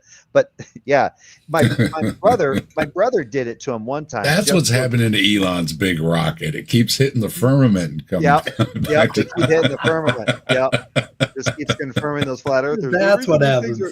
Those things keep exploding because he keeps smacking up against that firmament. And but Jeff had been enjoying his cups one night, and Joel was on Praise's channel, and Jefferson goes into Praise's channel, and just feeling his cups, proceeds in basically poking the bear. And the conversation was about, I think it was about it was during COVID, and it was about the use of what was that shit? The stuff that they use for ivermectin. It was about using ivermectin. Yeah. For COVID. And he was just like, "Oh yeah, there's all this shit." And so I go in there, and I'm trying to be like the voice of reason here, and I find a Lancet article, a couple Lancet articles that were posted after the article that he posted that were basically refuting, like, no, there's no, we keep looking into it, but there is nothing here. There's no evidence to show that ivermectin is effective, either as a preventative, as a therapeutic, whatever. Yeah. And he got fucking furious with me. Just fuck you, rah, rah, rah. Just starts yelling and everything. I thought he was going to start crying. In fact, it wouldn't surprise me if he was a little bit. But then after that, he insisted that my brother and me were the same exact person. And I'm like, okay, neat, whatever. And then people kept trying to tell him, no, they're twins. No, that's the same person. they're twins. So, but all right. I was just watching a Professor Dave video on the Weinstein brothers, Eric and Brett, and he was talking about that ivermectin thing and how they said it so many times that people started to believe it, and it's just, oh my God, some of the bullshit that the Weinsteins go along with is unbelievable. Yeah, and it was funny because you saw this happen a lot because you were dealing, like, some people were like, well, why do you think this is happening? And I'm like, because people don't understand that this is a novel virus, so they're looking for anything that works. And so a lot of people are doing this bad thing of like, it's like grabbing dried spaghetti noodles and throwing them up against the wall to see if they stick. What sticks, just to see if it sticks. Yeah. And so that becomes problematic. That was one of the things that they kept, here's Fauci on fucking TV. Hey, just calm down. We're still working on it. What do you mean you don't have any answers? What do you mean you don't have any answers? Yeah. It's a novel virus. We don't really know everything about it yet. We're still studying on it. We know it's a variant of corona. It's a coronavirus. We have that down, but the way that it seems to be doing things is not quite the same as some of the other coronaviruses, and blah blah blah. And people just fucking, no, you're a scientist and you don't have the fucking answers. It's like, yeah, when it comes to a novel virus, they're looking for the answers. That doesn't mean that they just automatically know. Bunch of disgusting people were mad they had to wash their hands. That's what it was all about. Yeah, I know. Or social wear a mask. Yeah. Or social distance. Oh, heaven forfend you have to stand back away from somebody. You can't get right up on someone's junk. Right up on them in line. Those people in lines really bother me. I always give some room. You know what I mean? Yeah. And you got somebody that's right behind you, breathing down your neck. It's like, come on, man. You know what's cool? We got these little space. We got these holiday gas stations in Minnesota. I don't know if they're nationwide or whatever, but anyway, when I go to holiday, people still space out a good 10 feet away from each other. We're still doing it, and I haven't got a cold since 2019. And almost every store I go to, people give you space now. So it changed us, and God, people just bitched about that. Yeah, the flu rates all dropped way down too. Yeah, because you filthy people had to wash your hands. Common sense, just a little common sense. We've been using hand sanitizer. And the other thing is work. If somebody is ill or whatever, just don't have them come in. This idea of drag yourself in anyways, is just not productive. Everybody else is just going to get sick, Yeah, this top G in the live chat says that I wished I was one of the 20 atheists that went up against the extreme. Yeah, if I'd have been there, the only thing I would have done is if I had sat down with him, he'd been like, "So what's up?" I would have gone, "This is one Christian versus 20 atheists, right?" "Yep, sure is. I smell bullshit." And I think it's across the table. That's why I would have got bounced quicker than Danny. I would have said, "What's up, Fryhead?" What's this all about? Get out of here! Oh my goodness. Well, he's like so many others. It's all sounds good. When they're throwing all this stuff around, but if you listen or if you write it down, it doesn't mean anything. Well, it's just listening to him on like a debate with like Destiny. Destiny has him on, and they're Destiny and him are going back and forth, and he starts, "Oh, I've talked to like the world's renowned economists," and then he starts talking as though that since he's had conversations with economists, now he's a foremost expert on economics. And I'm like, God damn! It's like, God damn! It's no wonder they brought you in to fucking like dial you back.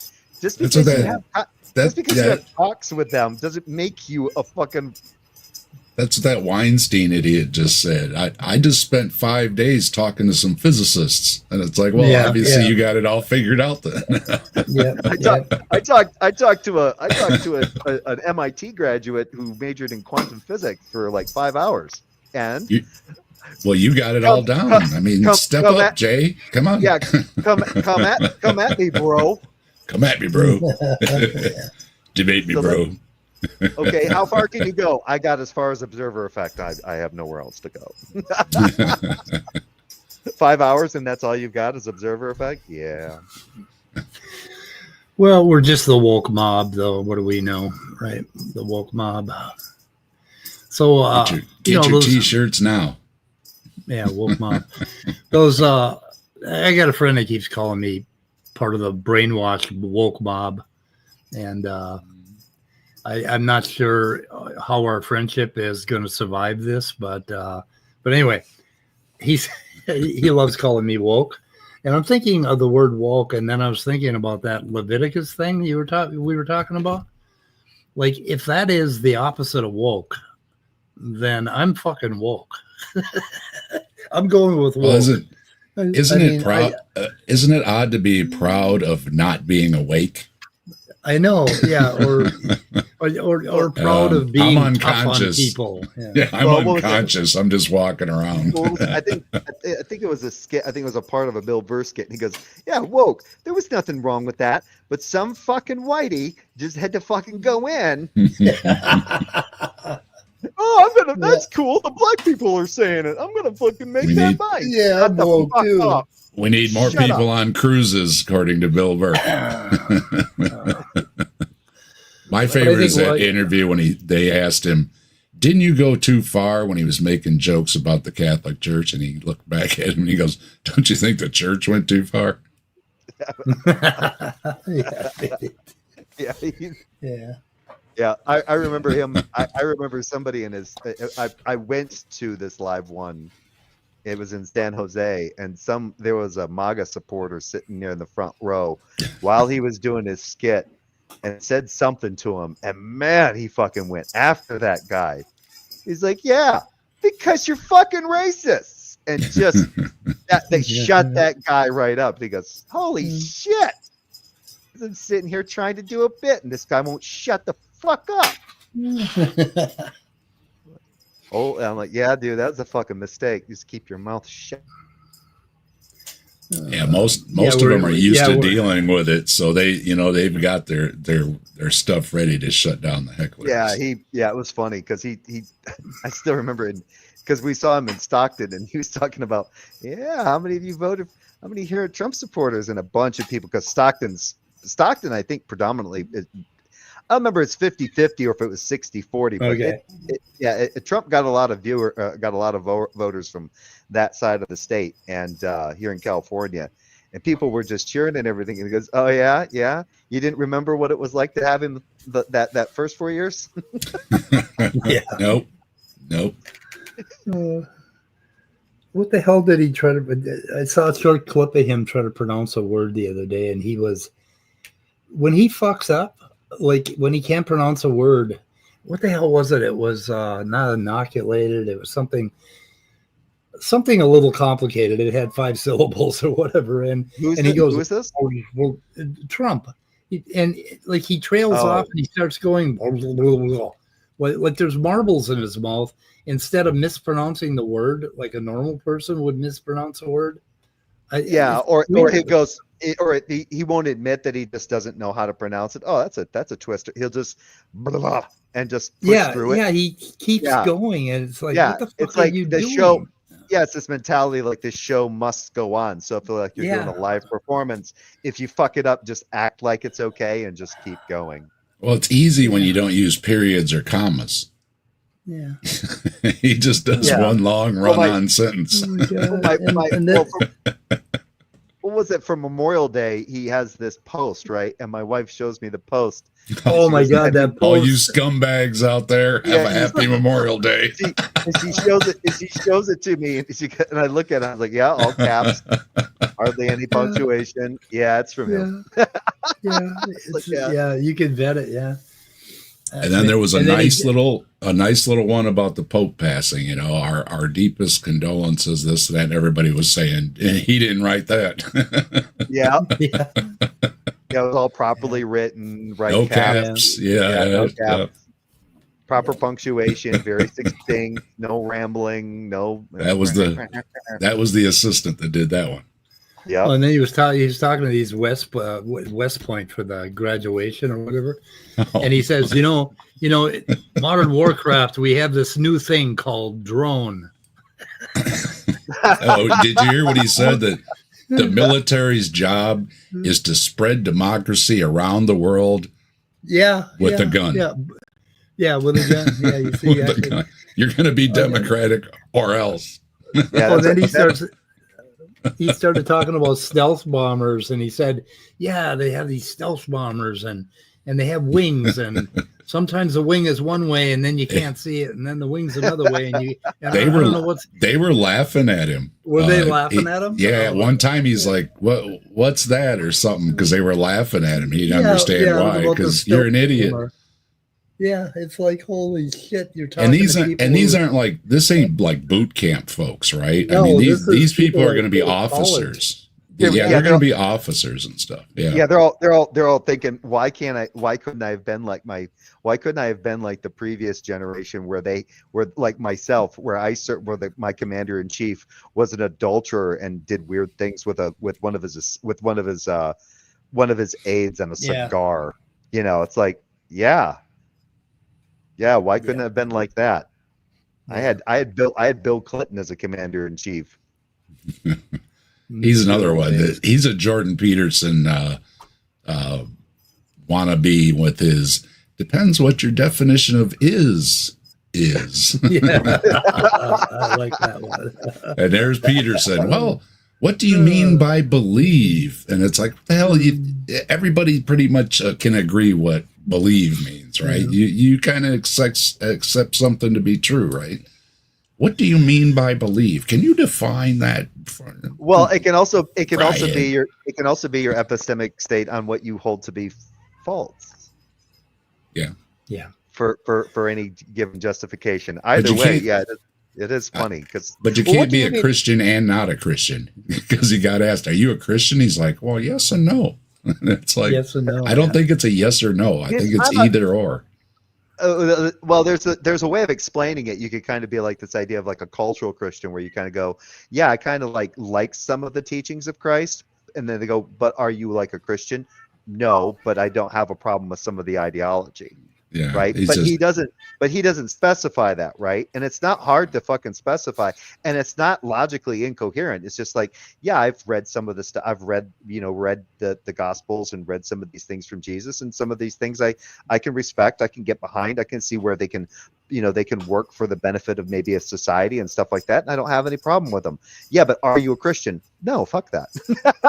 Yeah. Well, that's a lot of the apologist mini channels, whatever, been clipping Richard Dawkins too, where he says, he appreciates the art and the architecture, Oh, and yeah. some of the values in Christianity. But he wasn't saying go be a Christian. He's still against it. He's just saying, it could be worse, right? And of course, it's taken out of context. Yeah.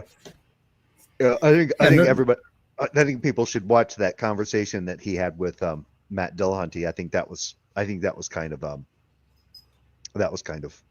an interesting conversation. Jordan Peterson Dawkins Matt and Dillahunty. Dillahunty. Oh, No, Peterson. it was Peterson. Yeah, sorry. Yeah, Jordan Oh, Peterson. that was just such bullshit. Yeah, Didn't he I say? can appreciate all that too, the architecture and the art and the music and all that, and, but Except Christian rock. Fuck that shit. Fuck that. all that stuff's awful. Yeah. During that Dillahunty South thing, Park covered that good. Yeah. Go ahead, what Mike. did Sorry.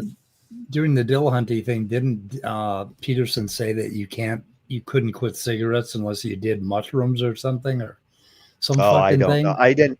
No, I he says don't- it works. Yeah.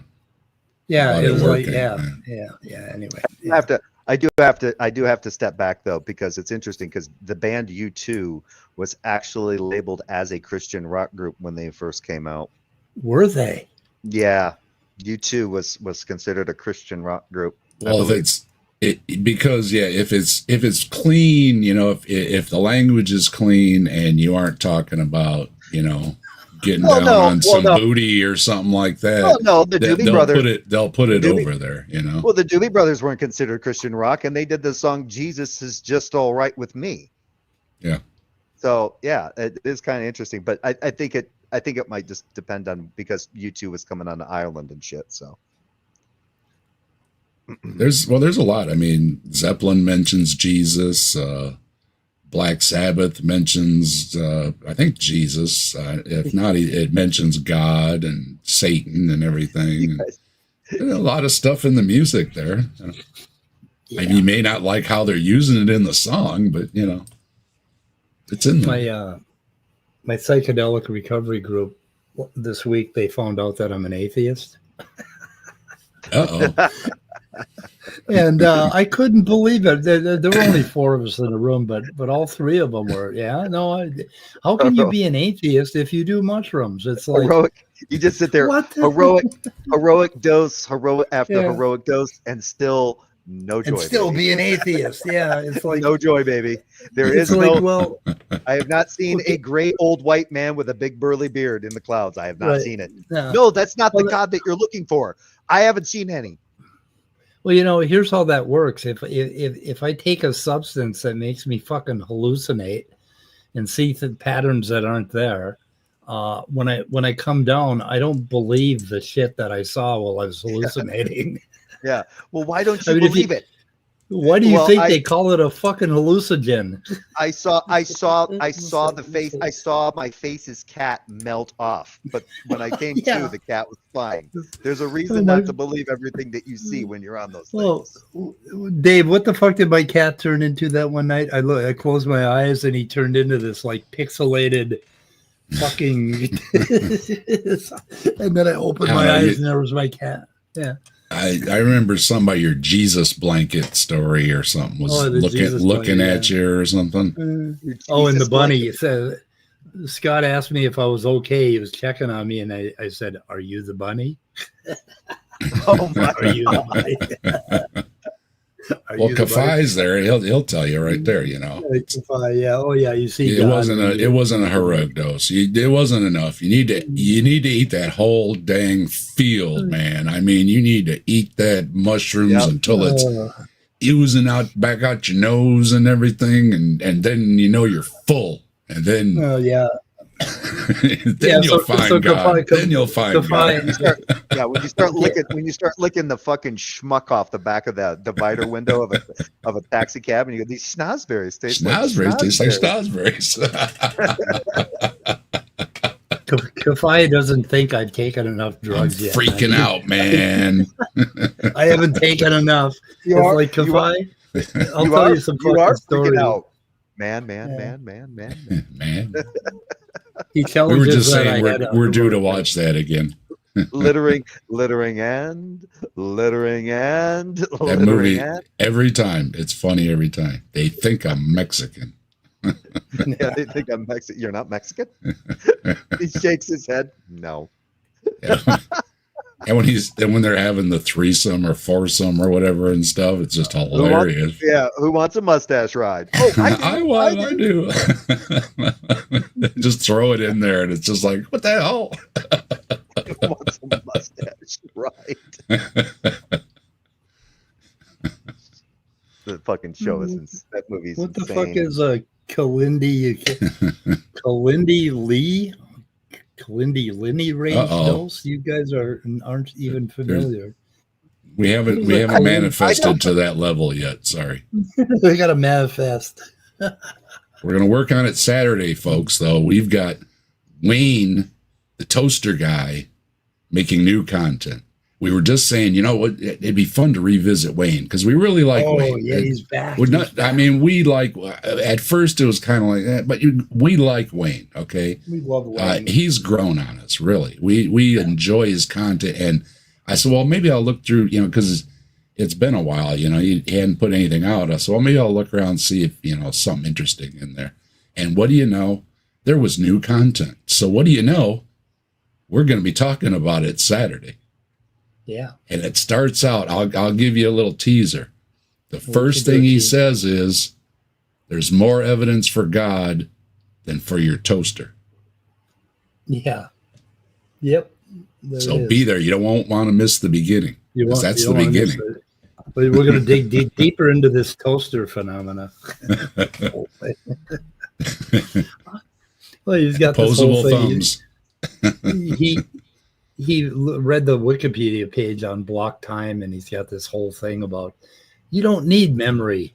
Everything is happening right now, so you don't need to remember it. Well, And, Jay, my remember, God. I think last time we were talking about this, you were saying, what with the toaster guy? Mm-hmm. And this is your reminder. Saturday, we are going to be revisiting the toaster guy. So, You sent Jay a link. Yeah. Hey, I think it's around 30 dried grams of psilocybin. How much have you ever taken? I think the most I've taken is about 14, something like that.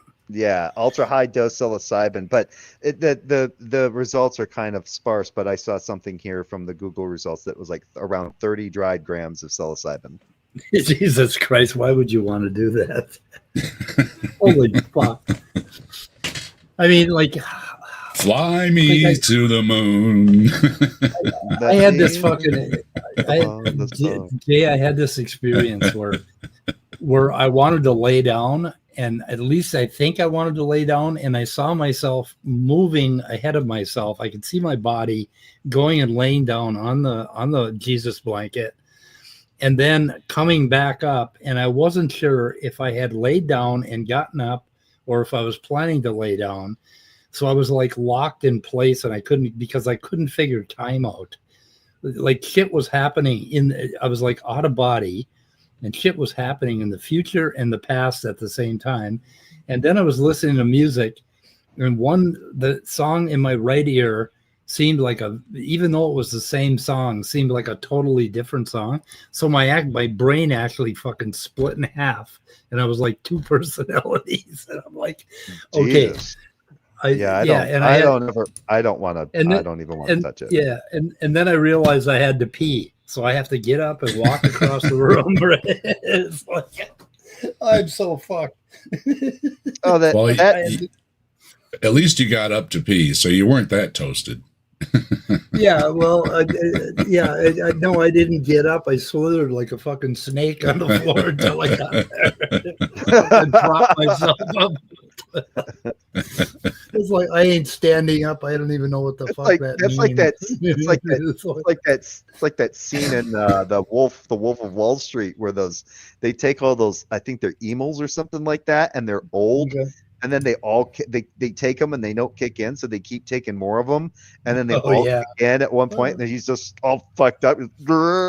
He's like, "Oh yeah, I drove just fine," and then he goes, "But the reality was the car's all smashed to shit," and he's yeah. So what the hell? What is it? That Seth Rogen series? What is the name of that? His latest series. It's the one studio. The studio. Yeah. Okay. The last episode, she gives him this. She gives him mushrooms, and she says it's like. What did she say? It was an eighth of a gram, or no? It was an eighth, right? So she said one dose is an eighth, and he said, "Oh, so an eighth of a gram? That's a microdose." So they fucking do about 15 of them, and they realize she meant eighth of an ounce. It's like, oh wow, yeah. I was gonna say that's not what she means. Yeah, and they just well, it's a two-parter. I think the second part is coming out. I'm not sure what happens, but they got to give this big presentation for the studio, and they're all so fucked up. It's unbelievable. It's funny. Yeah, the Kalindi Lee guy, he's from Detroit.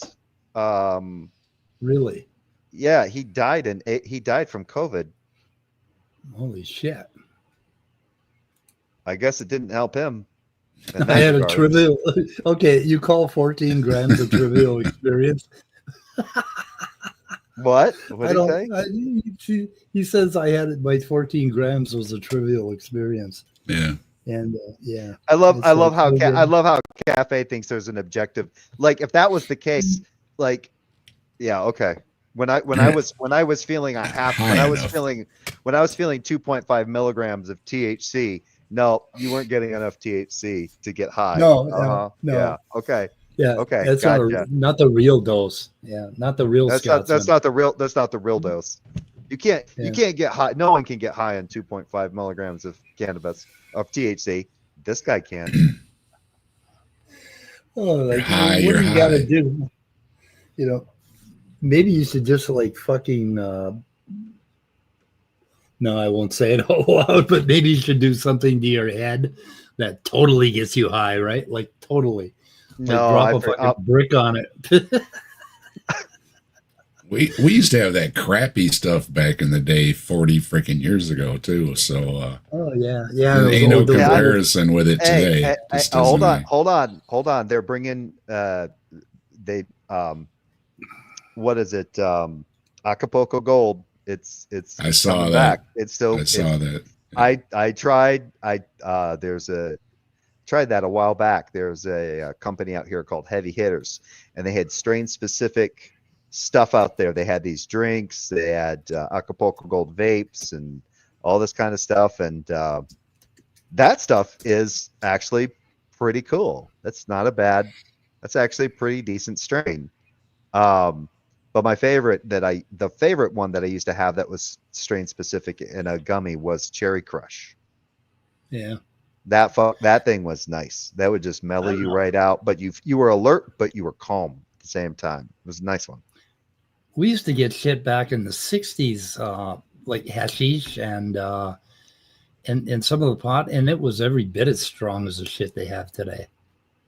I mean, I don't understand I think there was like some of the hash was extremely fucking potent. I mean, it was like pure THC. I don't know what they're saying. I think a little bit of that is bullshit. I know they've managed to get more out of a plant, and they prepare them differently. They just do the flowers now instead of they used to just throw the whole thing in, all the leaves. But I don't know. Don't believe all the bullshit you hear about drugs. And the LSD back in the day was fucking pure and perfect. And I did as much as fucking 2,300 micrograms of that shit. And so fuck you, Kafaya. I haven't done the real dose. I remember a buddy of mine in the Army. He did LSD, and according to him, I don't know how much there is to this, but according to him, he would not drink orange juice and he would not drink, especially grape juice, because if he had grape juice, he would trip again. Oh yeah, well, I don't know if that's some of that is bullshit or a lot of that is bullshit about tripping again. But like I had this thing where every time I looked at a red, like if somebody drove up in a red car and in the bright sun and I walked up and I looked at the red car, I would get this like flip in my mind and it would kind of feel like I was tripping. But later I learned that was a symptom of ADHD, that you have these mini seizures with certain color patterns and stuff like that. And I had a few of those things. But there have been very, very, I mean, it's bullshit about tripping again, like you're tripping on LSD. I think it's bullshit. Yeah, you have to hit, but it's about meeting all 6 markers on the measures of the so-called. Oh, yeah, the so-called scale. So-called being correct, being the operative term there. So-called. Yeah. Yep. Yeah. Yeah. No. I had a coworker of mine who was like, "Hey, if you ever want to try some," and I just went, "No." Really? No. No, I'm just too old for that stuff. Takes too much out of me. I had a hallucination, mild, but it was just there from having 10 milligrams of indica in a gummy, and nope. No, that shit is worse. Because I would close my eyes and like I would think about stuff and I try to calm down, but everything was like melting into each other in my head. It started making me fucking sick. Oh, so yeah. I turned on a movie and just basically wrote it out, and I took a shit ton of CBD and ate some fucking high fat foods and shit, and just fucking and luckily it passed after about an hour, but I fucking don't like that at all. Yeah, I overdosed on THC and it's a lot worse than mushrooms or LSD. It's a very uncomfortable experience if you take too much of that shit. Like I laid down and I kept falling through my pillow, and I was trying to come up with a fantasy because I just wanted to fucking go to sleep. I just wanted to go to sleep and get over it. Leave your damn pillow alone. I did a whole fucking bud, you know, and my friend said I did about 50 times as much as you should have done. And because my nephew told me to do the whole bud, he said, "Oh, it probably won't have an effect unless you cook it." So I cooked it in a cookie, right?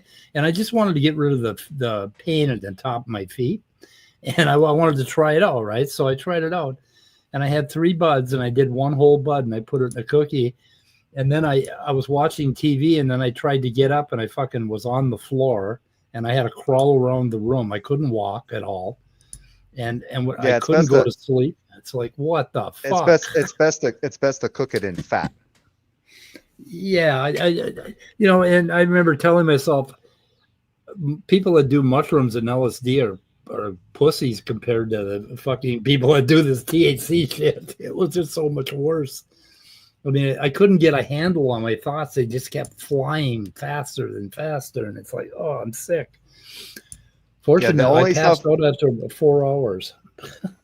Yeah, the only kind of like cannabis I normally like to take is normally high sativa strains, like high sativa hybrids, because the sativa ones don't have the couch lock feel. So like I remember the first time, because they said, oh, if you're prone to anxiety, don't try green crack. And so I was like, let me give this a shot. So I tried a very low dose of green crack, leveled me right out. Calm me right down. Yeah. And green crack got its name from, well, the rumor is that it, well, yeah, I guess the rumor is that it got its name from Snoop Dogg, because when he first tried it, he said it was like crack. Green, yeah. So they called it great. So he called it green crack, and so the name kind of stuck. But it's supposed to be one of those ones that gets you amped up. Does not do that with me at all. But here's the interesting thing. If you are of the ADHD class of people, and it's a certain class of brain, I think, if you take a very mild stimulant, it will slow you down and be almost like a depressant. but if you go above a certain threshold, then you're off to the races, right? You're speeding. Yeah. Well, I know I'm not ADHD because I can't have caffeine anymore without having an anxiety attack. Oh wow. Yeah, the last time I was at the dentist, I ended up in the emergency room because the the anesthetic that they give you to numb your tooth has epinephrine in it. Yeah, blood pressure went 205 over 110. Holy shit. Yeah, I can't have stimulants anymore.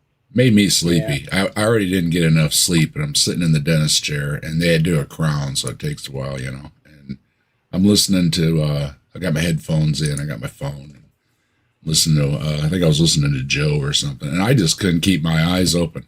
So there was like no stimulant effect whatsoever, and I was numb from the back. He worked down my back. I was numb all the way into my chin, and my tongue was even numb. I told him I can't work my tongue. Yeah. He had to, when I went back to get the root canal finished, he gave me the non-epinephrine anesthetic, and he had to give me 7 shots. So the reason they put the epinephrine in it is to help. The epinephrine helps to keep your body from breaking it down too quickly. So it helps to kind of suspend it. And here's the thing about me. I have a high tolerance for pain meds. So Kafai, I gave you a wrench, drop a link. You can drop a link. And I passed out on the dentist one time. He was shooting me, and all of a sudden everything went gray. Poof. And it was like, Dave. Oh, Dave. It's like, hello. Last time my wife went to the dentist, they were finishing up something, and where they put the shot in, for some reason they hit a nerve, and her left eye would shut for like an hour. Oh yeah. Shit. I got her left eye stayed open. I'm pretty cheeky. I'm pretty cheeky over there because he shot me in the behind it and in front of it, so I got it twice. Yeah, my older brother had that experience. Didn't feel a damn thing though. Novocaine just knocked him right on the floor, and they I think they had to take him to the hospital. He hit a nerve or something, and it just blew him away. Yeah, he gave me quite a bit, and it seemed to make me sleepy. Yeah, the orthodontist that I went to for this, he goes, yeah, that's probably the worst reaction we've seen to epinephrine ever in this office. And then he's like, so here we go. And he you're gives real sensitive, yeah. Yeah, so he gives and that was the thing. The amount that he gave me the first time was half the dose that he would give to a normal that he would give normally. And so I was like, oh, that's fun. And then I was like, good thing you cut it back halfway. But as he was going, like he was working for like 10 minutes, and I was like, yeah, and he stopped and goes, you got to say something. I said, you're going to want to put another shot in. And he goes, can you feel that? And I said, yeah. So he had to give me another shot, and then that lasted for about 20 minutes. And I was like, is this going to go any further? And he goes, yeah, we got a little bit longer to go. I said, you're going to want to give me another shot. And then it went a little bit longer, and I went, you're going to want to give me another. So he goes, holy shit. It's like, yeah. Me and my boy, we've done small fillings without Novocaine. The dentist will say, hey, it's just a little on the edge there. And because we've mentioned before to him, hey, if it's just a little thing, I'll skip the shot, right? So he'll let me know. And there's been a few times, and my son too. It's like, well, it's just a little, thing there. I was like, go ahead. And yeah, just that quick little touch with the drill, and it's hardly nothing. And then, no Novocaine, boom, it's over and done. And it's a lot quicker too. You're in and out of there real fast. Derek Lambert situation? Derek Lambert situation? No. Yeah, I don't know what the hell this is. The cult of atheism isn't a claim about atheism itself. It's a critique of what certain online communities have become. That's just bullshit. Calling us the atheist cult really insulted me. I mean, it's like, what the fuck? Who's our leader? It's like Dawkins. Anyway. And they appealed to Steve McRae. Oh fuck. No. Oh no. So that's Jay, right there. It says right there in the second page. Let's get our terms straight. As Steve McRae has rightly pointed out, atheism is not simply a lack of belief. That's the so-called lactheism position, often used to dodge epistemic accountability. And yet this is precisely the definition, the HCA belief in gods. This definition also encompasses what most people call, oh, for fuck's sake. You don't even have to get into that. If you're talking about a group of people who are non-believers, whether they're agnostics or atheists, and they seem to agree on certain socio-economic, political things, they seem to have a problem with Derek Lambert. There you go. That's what you can call the cult of atheism, is just a bunch of people who get together who are non-believers in some kind of light, and they agree on certain socio-economic, political kind of issues, and they don't particularly like Bob Price and Derek Lambert possibly platforming Bob Price again. So what? Fucked himself. And there's thousands of hours of content on it already. I think most everybody is. So it's well covered out there, and we have other things to cover. Go ahead, check out million and one other coverages of it. See what they all have to say, and I think it's already been. One of the things I always hated was when you get into conversations, because I've seen Jill use this, I've seen Praise, I've seen a bunch of people on YouTube that go, well, why would you ever, well, look at these atheists over here. Well, look at this atheist over here. Are you sure you want to call yourself an atheist? I'm like, right. Roman Catholics call themselves a Christian. Why do you want to go around calling yourself a fucking Christian? That's why I'm captive desk. Yeah. Atheist I hate it's a four-letter word. Yeah, atheist is a four-letter word. I try to avoid it, but it's kind of what you are by definition or whatever. It's a perfectly fine word. The fact that people try to fucking weaponize it as a way of like getting people to kind of like recoil away from it. It's not going to change their epistemic position by not identifying as an atheist anymore. If they're not convinced in God and God's existing for whatever reason, then they're a non-believer, right? Yeah.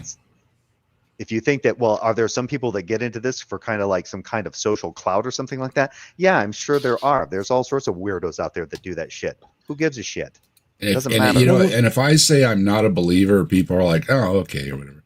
If you say you're an atheist, you'll get the. Oh no! Well, tell me under. Tell me under naturalism how something can come from nothing. Yeah. Then I always tell them, I'm like, I'm not a fucking naturalist. They're like, yes, you are. You're an atheist. You don't have to be a natural. You don't have to hold to naturalism to be a fucking atheist. You do understand that. You could be a solipsist and be an atheist. You dumb fuck. Mike, Yeah, I don't know. Mike, we need to check. Argument with We one need of to them. check back with. We need to check back with Tilting Windmill because they're going to the dentist tomorrow for a heroic dose of Novocaine. A heroic dose of Novocaine. Yeah, I was going to tell you. I was going to tell you, Jay, before we got off topic of a drug side effect. Like I'm a coke and meth addict, right? Recovering. Yeah. And I cannot take ephedrine or Sudafed or anything that has that stimulant-like molecules in it Yeah. without having anxiety attacks and just feeling horrible for hours and hours. Well, So I can't decongestants. isn't epinephrine related to ephedra and Yes, yeah, it is. Yeah, And so Yeah. and ephedra is kind of like basically like nature's meth. yeah, and I've got kind of some kind of sensitivity to it. It's almost like I get all the bad side effects from meth and coke without any of the high. Well, I used Just to get a when I big was- old 7-Eleven coffee in one of them giant 32-ounce suckers, and you'll be zippity doodah around just plenty. I used to take those Rip Fuel and Xenadrine and shit like that. Stuff that had how is it, Mawang or something like that. It's the Chinese herb. Yeah. It's ephedra. Yeah, that's I ephedra. used to- That's yeah, I ephedra. used to take that shit. My God, I could run boy, that stuff would fucking help my fucking run times. I can tell you that. That stuff makes me sick, really sick. But I can do speed and coke and have a be off to the races. But if I do the half measures like ephedra, I get really sick, horribly, and it really fucks me up with anxiety and everything else. We're witnessing the ritualization of video. So, like, okay, we're kind of a community here. Like Jay, I consider you part of our cult, and Dave and Scott and everybody. But we're kind of a group of college friends. We don't really all share the same fucking philosophy or metaphysics, or necessarily the same politics. Though I think we're pretty similar in that. So, what the hell are they talking about? Cult? What do they mean? I mean, there's nothing I sign up to. There's nothing I get from all the other people about what I believe. All of my beliefs are my own. A means without, not against.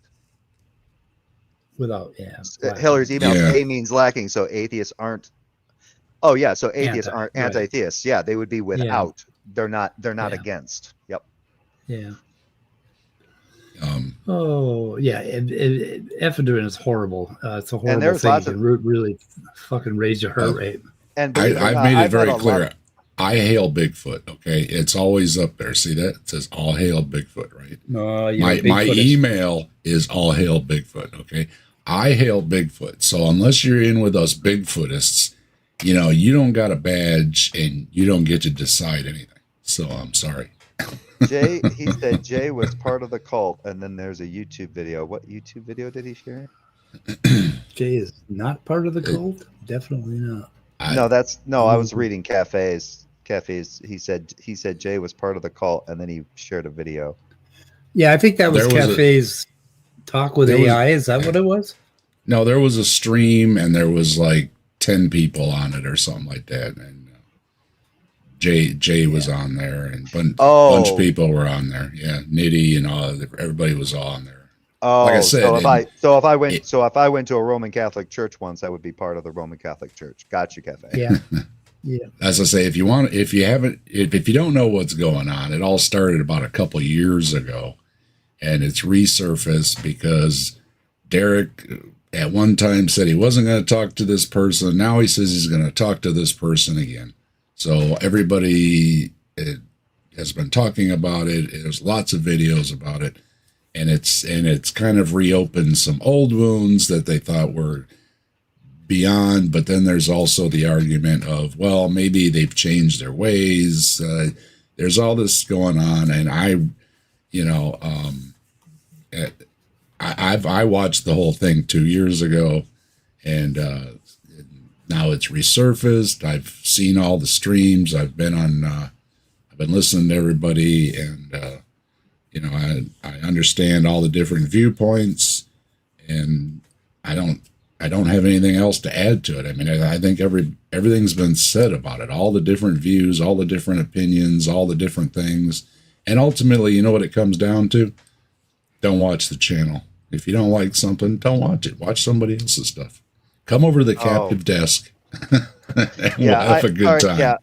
Yeah, sorry there, Cafe. But when Steve McRae told me that if a syllogism is logically valid, it must be believed to be true. I kind of went, Yep. He had SJ on the other night. It was interesting. Well, this is interesting, Kafai. This is like, I don't think you should have put your finger in any of these things. Careful where you put your finger. You might or your foot.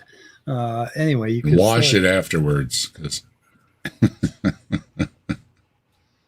yeah, I don't know. and the unnamed one was covering it as well.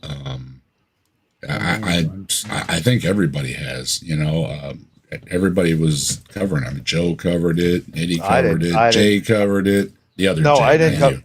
Yeah, I was gonna say I didn't touch it. I just felt so. It's plenty of stuff out there. So I felt sorry for Derek. I felt oh like, my God, Cafe. No. Cafe. Oh, Cafe. If a what? syllogism is logically valid, it doesn't mean it's true. Then it's You believed. can have a Yeah. logically, if it's believed to be true, that's one Sound. thing.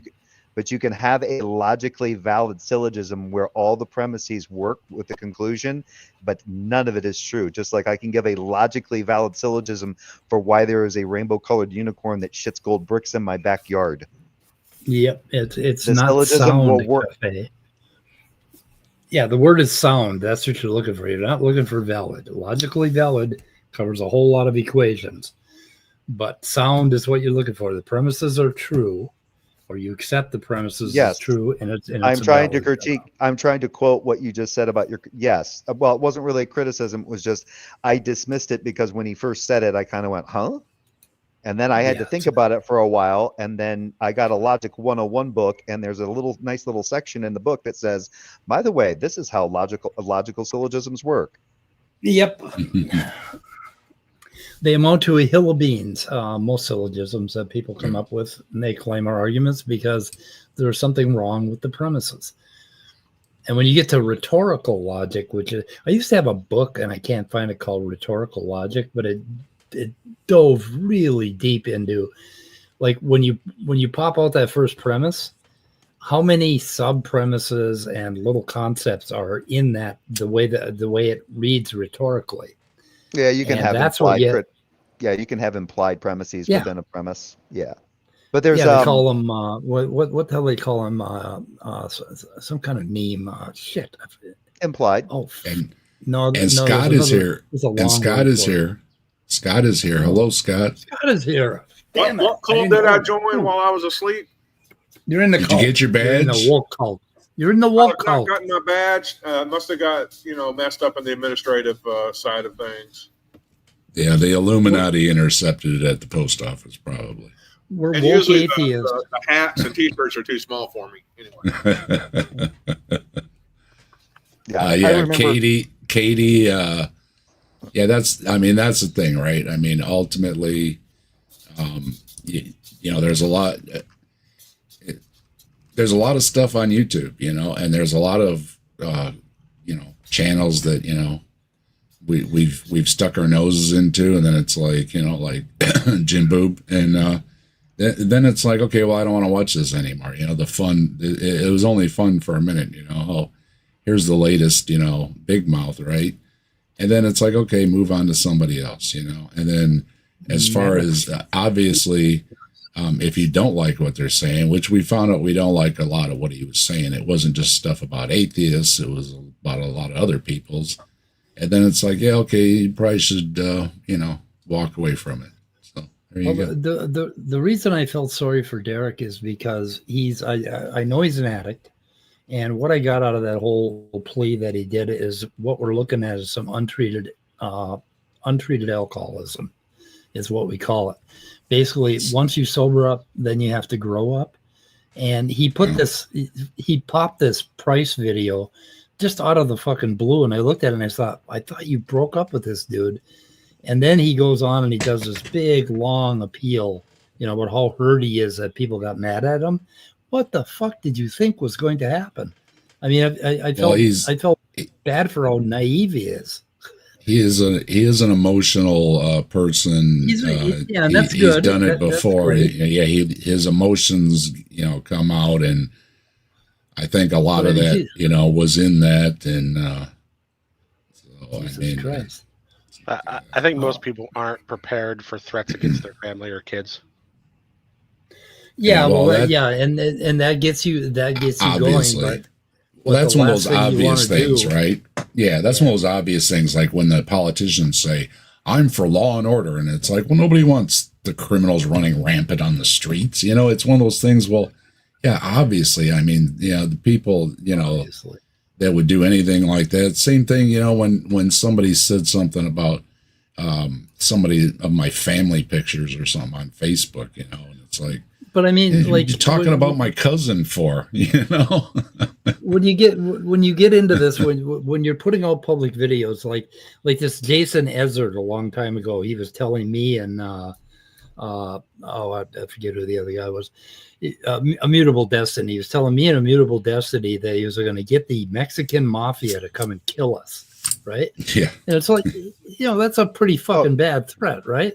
Jason, I mean, but did I go on and whine about the entire atheist community at all, or the entire Christian community? No, I didn't. It was this. Oh, that's all. That's all you got. That's all you got from Jason Ezard. Oh, I got a lot more. I was gonna say he threatened to rip. He threatened to rip my head off. He threatened to rip my head off and shit down my throat. Shit down my. Don't forget what Sal said. Sal, he tried to steal that line. Yeah, he's not cool enough for that. And then whenever he would, but what would really get him going is because he's from Tasmania and he'd start going on and on like that. I'd start going. Sal put Mike's name and Jay Bundy's name on a piece of paper and put it in a safe deposit box in case anything ever happened to him. Yeah, he did. Yeah, that's what he said. He made a video about it, remember? Yeah. He wanted everybody to know if something happens to me, there's a paper in a safe deposit box. He's that important to me, man. There's a USB drive that automatically gets shipped to the post. Yeah, telling them of my demise. It must have been if I've been disappeared, it must be because of this person. Yeah, I want to make sure I caught up here. We're talking about what's his face that talked to Dillahunty, right? That what this was? Who? Oh, which Peterson? one? Jordan Peterson? No. We're not talking. No. This is Derek. This is Derek Lambert of Mythvision, and apparently, from what I understand, some time ago, a few years ago, Robert Price was found out to have basically he's a bit of a racist, I guess. And he leans right. Yeah, he's really not racist. He hasn't said like a single racist. Oh no! Come to find out, he was part of a group of, because he's a Lovecraft fan, and some of the writings that he was doing as part of being a part of this Lovecraft fan group, they kicked him from the group because his writings were too racist for them. Oh wow! Yeah. So I would be shocked. I would want the evidence. Yeah, but either way, so there's a lot of this going on. But either way, Derek had basically decided he wouldn't, having Bob Price on his show was problematic. So he no longer had him on, and now he's got him back and all this other stuff. Yeah, and he did it suddenly without any fanfare, without any introduction, didn't he? He just popped him off. I remember watching one of those sessions between Neil and Derek that they do, and amongst the talking about pretty cool stuff about ancient, texts and things like that, he mentioned Bob Price and said that he really feels bad because he looked to Robert Price as another father figure. So there is an emotional thing. Yeah, he's a friend. He's a Where friend. maybe he wants Yeah, to be reunited with him. Yeah, except and is except looking there's- for a reason to give to do it. And yeah, but maybe from what I heard, Derek also paid him to be on his channel, which is kind of weird to do with a friend. Yeah. Well, so you he guys was don't know about the most he's advertising his financial distress, Bob Price. So he's looking. I think he was looking at that as a way of helping him. Oh, maybe. Yeah. Either way, yeah, I'd heard about it, and when I listened to when Derek released that 15-minute video. I listened to maybe like the first 3 to 5 minutes of it, and then just started basically nodding off and went, "No, don't care, bye." Yeah. You guys don't know the care. most recent installment to this drama, then, do you? Oh no, drama. What? Yeah. What? Yeah. So, do I want to know? well, I mean, it's part of this. If we're talking about it. I don't know. It won me $5. What's that? It won you $5.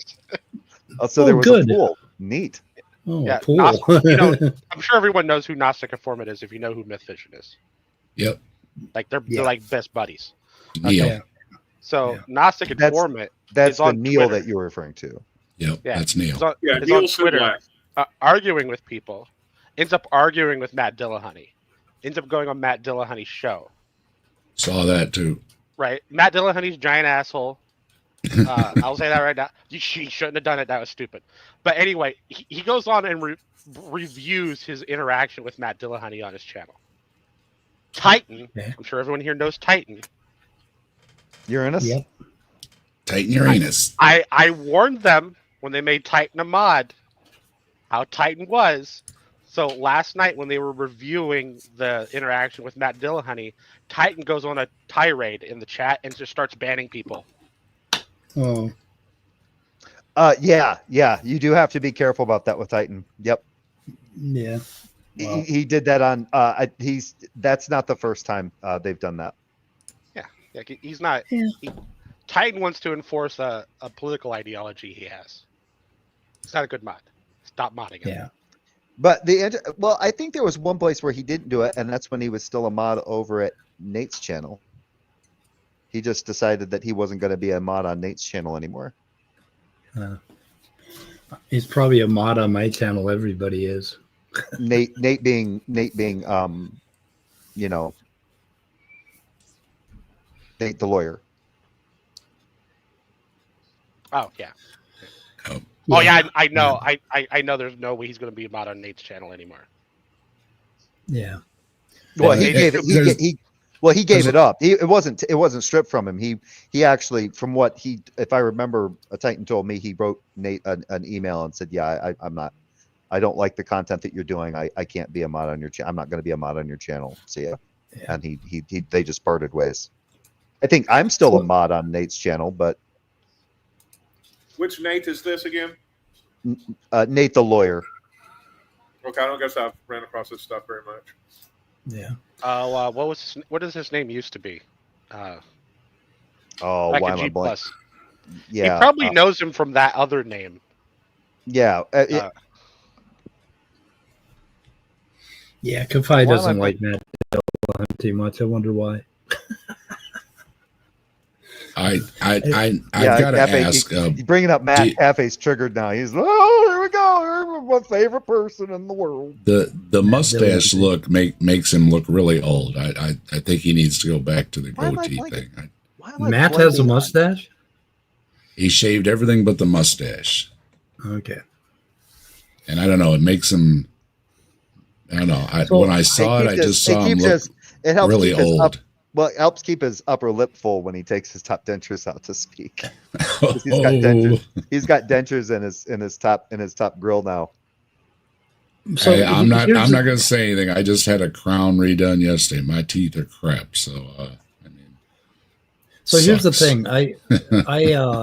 I have people in my family and close friends, and somebody who is like a son to me, and these people are mega fucking spewing Trump supporters, and some of them are Christian fundamentalist creationists, and some of them are bigoted as shit.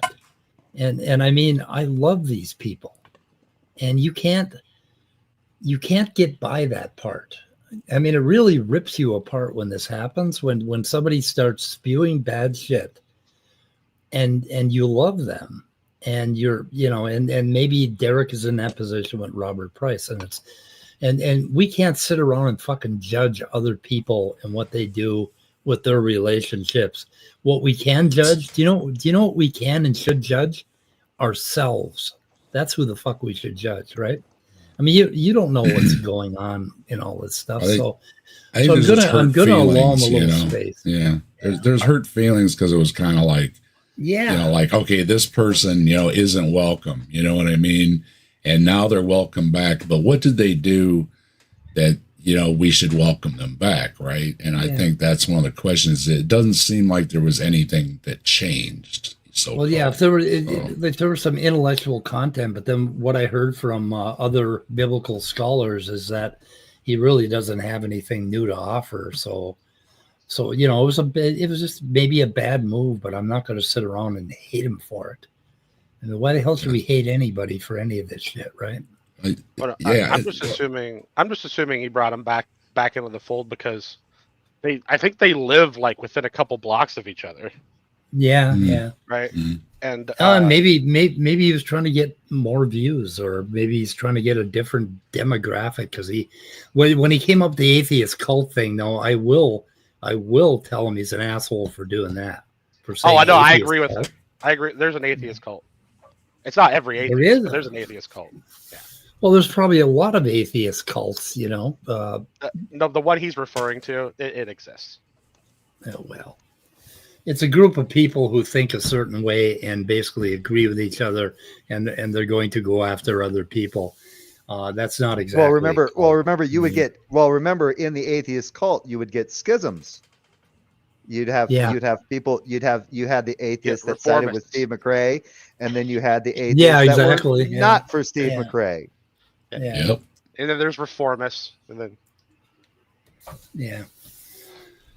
But I mean, he didn't have to call it an atheist cult because he offended me, and I was one of his fans. He didn't offend me. I just rolled my eyes and went, "Okay, buddy, here we go."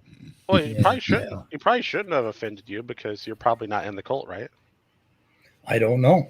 Maybe I am. I didn't get my badge or a hat or anything. I'm in the woke cult. I'm definitely woke. Woke Got a as fuck. Bigfoot Oh hat. no, I got a Bigfoot hat though. woke is ironic. That means you're asleep. Yeah. I'm fully woked. Most Me- nights I'm even woked. I'm in the I need more sleep cult. That's it. I try to be Yeah, I try there to be you go. not woke, but it just don't work. I roll around and it's like, I think in modern internet culture, I'm what's called an enlightened centrist. Enlightened centrist. Okay. Yeah, that's pretty good. It's hard to be Yeah. anything else if you're a liberal. Yeah. I'm a little toward the center. Is there an independent agency that you can go to that will actually certify you as enlightened? No, I don't think so. we need these things. Yeah. Yeah, Little because kiosks. anybody can just say they're enlightened. I'm an enlightened fascist, you know. Oh no, I think I think the term is sort of tongue in cheek in that it's saying in the title that everyone else sucks. Yeah. You know, if you say everybody else sucks, you know, statistically, you're probably going to be right.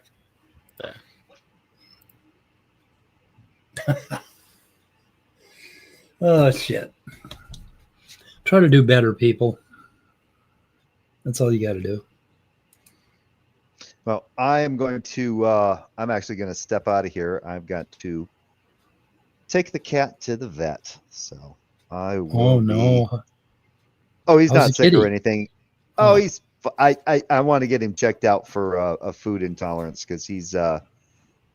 For some reason, he's of this. I'm gonna puke to at least twice a day for no fucking reason. So. That's what cats do. They just That's what cats barf. do. That's their job. That's We've their tried job. everything and she still barfs. And Yeah, my they eat son enough- and my son's learned to imitate it now to mess with my wife. So from the other room, he'll no. go, Yeah, and they do that. They do that. They do that fucking crazy noise. Yeah. I'm gonna throw up. I'm gonna throw up, and it's like, Yeah. and usually they're on my newsprint pad when they start doing it. And I'm like, get the fuck out of here. Never on the tile floor. They're always on the carpet. Oh yeah, the carpet is her favorite. Like Jesus Christ. Got to be on the carpet. Yeah. So, well, I'm going to get him checked out whatever way I can, because I've tried slow feeder bowls, tried different. Yeah. Well, I haven't switched around his food, but this guy is like got the only food that he really gets excited over is like the little packets that you get of like the whipped gravy, like the tuna salmon flavored gravy things. He goes, I mean, he recognized those things by package, right? He goes nuts. But like the kibble that I give him, Origin cat food and Origin canned, which is like high quality fucking shit. He just does not seem to give. I mean, he eats it, but he like, okay, whatever. I got Then you got the feral cats out there eating garbage, and they live to be 20 some years. That we had one around here that seemed like it was never going to pass away. It lived forever, and it's out eating garbage and never seen a vet. Okay, go give your kitty a hug for me, Jay, and we'll see you later. Thanks for stopping. Yep, take care of the kitty. Take care of the kitty. See ya. All right, Jay. See you, Jay. Anyway. Yeah, every once in a while I get a little upset with the barf, and I say, how do you cats keep living if you barf? You barf too much. Yeah. And the I got memes are everywhere, always all on the that fur to carpet, barf up, it's, yeah. They have all that fur to barf up, so when they do that, then they can go back to eating. But, I think that's why they. I think that's why they do it. They barf up fur because they're always licking themselves. And and it chews on the plants too. It chews on my wife's plants, and then you got green barf. Yeah, and I think they do that on into purpose. that naturopathy, whatever they call it. They believe plants are medicine. Yeah, I think they do that on purpose. They eat grass to throw up. I've seen dogs do it too. Cats have an attitude. Maybe we should start. We should probably do it more. I mean, I haven't thrown up for a long time. I should probably do it every couple of days. I'm gonna barf right in her sleepy spot and see how she likes it. Yes. Right on top of them while I'm petting them. I was like, "Here, you little bastard." Oh God. Anyway. Oh shit. So, have you challenged Bread of Life to give your evidence for evolution, Mike? I noticed you were in the chat over there.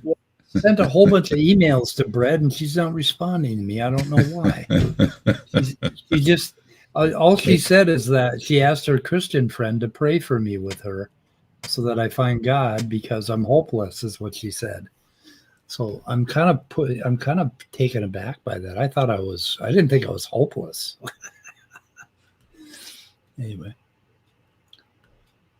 Well, it was interesting though, because kind of was wondering what was up with Bread, not the big deal or anything, but then I noticed there she is popping up in the chat with new evolution challenges. Bring it. Yep. And I'm like, here we go.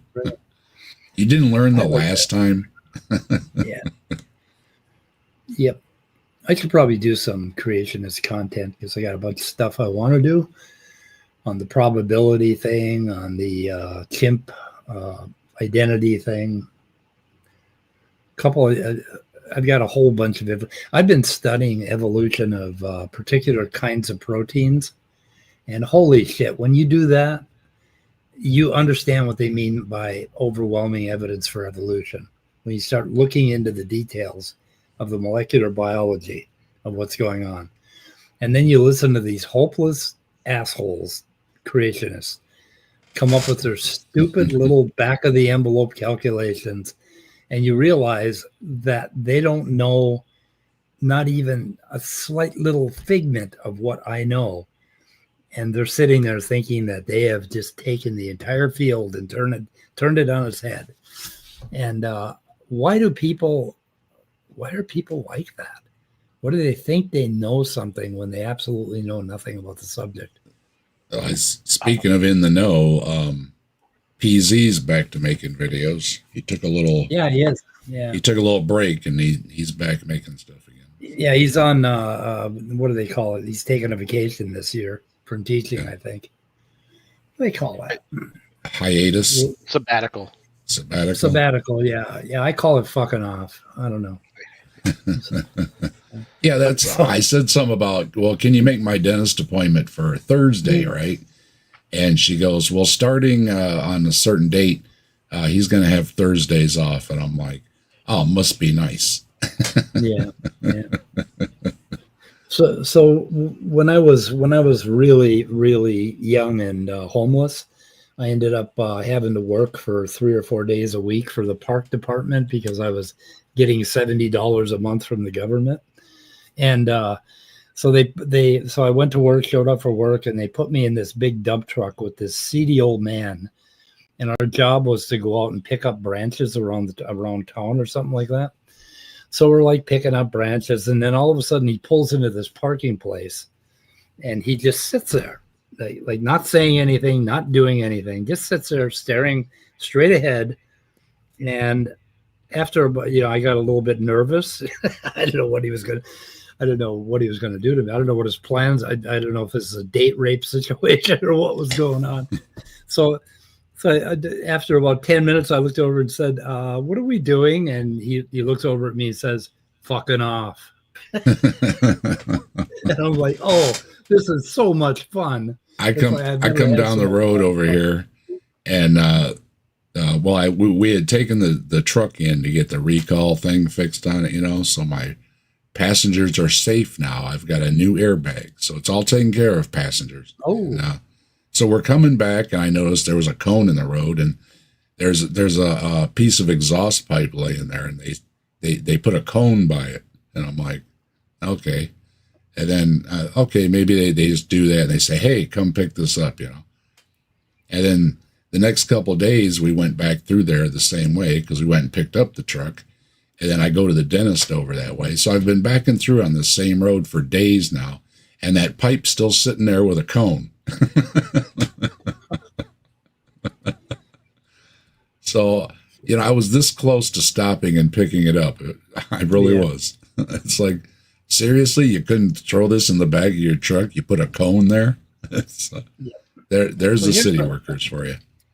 Here's something interesting. And so every atheist must eventually realize he has to rise above all his concepts of God before he can have an experience of God, what I referred to as a mystical experience. Now, Kafai, when you say that, I want you to go and meditate on that. And I want you to take 57 grams of mushrooms and think about this concept of God that you have and realize that what you're talking about is the experience itself. There is no thing that you can call God because, as you just admitted here, you cannot have a concept of God. So if you don't have a concept of God, there ain't one. And you don't need one to have a mystical experience. So you got to take maybe 74 grams of mushrooms before you're going to see this. Yeah. And I could make up my own definition for God and say that, I found God in nature or something like that. It doesn't then equate to the Yahweh or something with the magic zoo boat and all that kind of nonsense. When people talk about God, it's usually one of the major religions, and then you got to equate all the baggage that goes along with it. If you're going to define God as an experience you have when you're in a state, then that doesn't do anybody any good either, any more than the prophets that God is whispering to in their sleep. Doesn't do us any good. We're still atheists because if you don't have the experience, if God isn't whispering to you, if you don't have magical powers on down the list, you're pretty much atheist. That's all. And as others have pointed out, you can be religious and be atheistic towards other religions as well because you don't believe in their gods. Well, if you keep abandoning any concept of God you have, eventually you end up in this back room where there is a bridge between atheism and naturalism and the religious, right? It's only when you have dogma of any kind about this God. If you try to Right. say, if you try to even say the word, you're adding dogma to the God thing. You're trying to reify it or make it a thing, and you're not having a mystical experience. So if you're having a proper mystical experience, you're going to be more like an atheist or an agnostic than you're going to be anything else. And that's the really fascinating thing about when you take like the Christians will occasionally say that there's no way that they can really know God's will or know the greatness of God, or they can't get their mind around God because they're just, little blips of protoplasm, slaves of God or whatever. And if you follow that thought pattern through and you say, okay, I don't know anything about God, nothing, zero, it's completely empty, you end up a Buddhist, where you have the empty mind. You have no concept of this thing at all. You're just experiencing it. And if you're a naturalist, you understand, if you do want to bring some dogma into it, you understand that you are an organism and you are having a fucking experience of being alive in this universe. And that's all you need. You don't need to go around and blather about atheists and bitch at them. Kafai, you don't need to bitch at atheists. Anyway. If I don't have any sense to anybody? Yeah, if we don't have the experience and it's nothing personal, because supposedly, especially the Abrahamic God makes it personal. If you're not having that personal connection somehow, that's and then the only other option is, well, when you die, you know what I mean? Well, then we'll find out. That's the thing, Dave. I have had this experience that they talk about, but I haven't believed in anything. So you can have all kinds of experiences. You're a chunk of meat. You're going to experience shit, right? So I mean, you can have the experience. You just don't have any of the belief. Belief is the opposite of faith. Debate Me Bro was just in on one of the comments the other day. I was on something. I don't know where I was, but I said, I'll grant you your God. I'm past arguing over prove my God doesn't exist. I said, I'll grant your God. I'll grant your God lives outside of our time, outside of our universe, outside of our dimension, outside of our understanding. And if all those things are true about it, then it has absolutely nothing to do with me. Don't exist. What's the difference, right? If it exists or if it doesn't exist, or if it only exists outside of our universe and outside our time, outside our dimension, outside our understanding, outside of all these things, then it's completely outside of our reality by the description I keep hearing. So he says wisdom, understanding, counsel, fortitude, knowledge, piety. I'm with you so far. And then you say fear of the Lord. What the fuck does that mean? It's right from the Bible. What the fuck does that mean, fear of the Lord? What do you want to fear him for? What do you want to fear the cosmos for? I mean, Jesus. Okay, so then he's Jay is still talking. You'll get wrapped. Jay, quit texting and driving. Take care of your kitty. Kill your kitty. Kill your kitty. And we got Biff Bifferson in the chat. That's Biff Bifferson. Biff Bifferson. Oh, that's from Back to the Future. Biff. Yeah, that's what I was thinking. I think everybody thinks that when you hear Biff. Yeah. Yeah, so the thing I've been trying to get across to Christians all my life is that I've had this goddamn experience. I know what you're talking about. I just don't have to believe in anything. And it's like, and they keep saying, oh, you must have not had the right experience, right? No. Are you referring to the no true Scotsman fallacy? You're not a true Scotsman. Yes, exactly. I get it all the time. Hey, Scott, you're the Bible scholar for the moment. I was going to ask Jay, but let me ask you. To be saved and be with Jesus and go to heaven and everything, what do you have to do? Well, it depends on what denomination you are. That has been interpreted so many different ways. I will tell you, as a Southern Baptist, I would tell people you have to repent of your sins and trust Jesus for salvation, and invite him into your hearty heart, and he will save you, and that's it. And you are good for the rest of eternity, because Southern Baptists, and I was a Southern Baptist, believed in, they call it crudely once saved, always saved, but it was called eternal security. You're safe in your relationship with God. Nothing you do, nothing can ever separate you from God again. That's what I said. The question was, they were having this Q&A, and it was really terrible. That was my comment anyway. It was really terrible. The question was, what about people that have never heard about Jesus? And they gave this long rambling answer that basically said, well, God is just and fair and everything. So, so it's like, now wait a minute.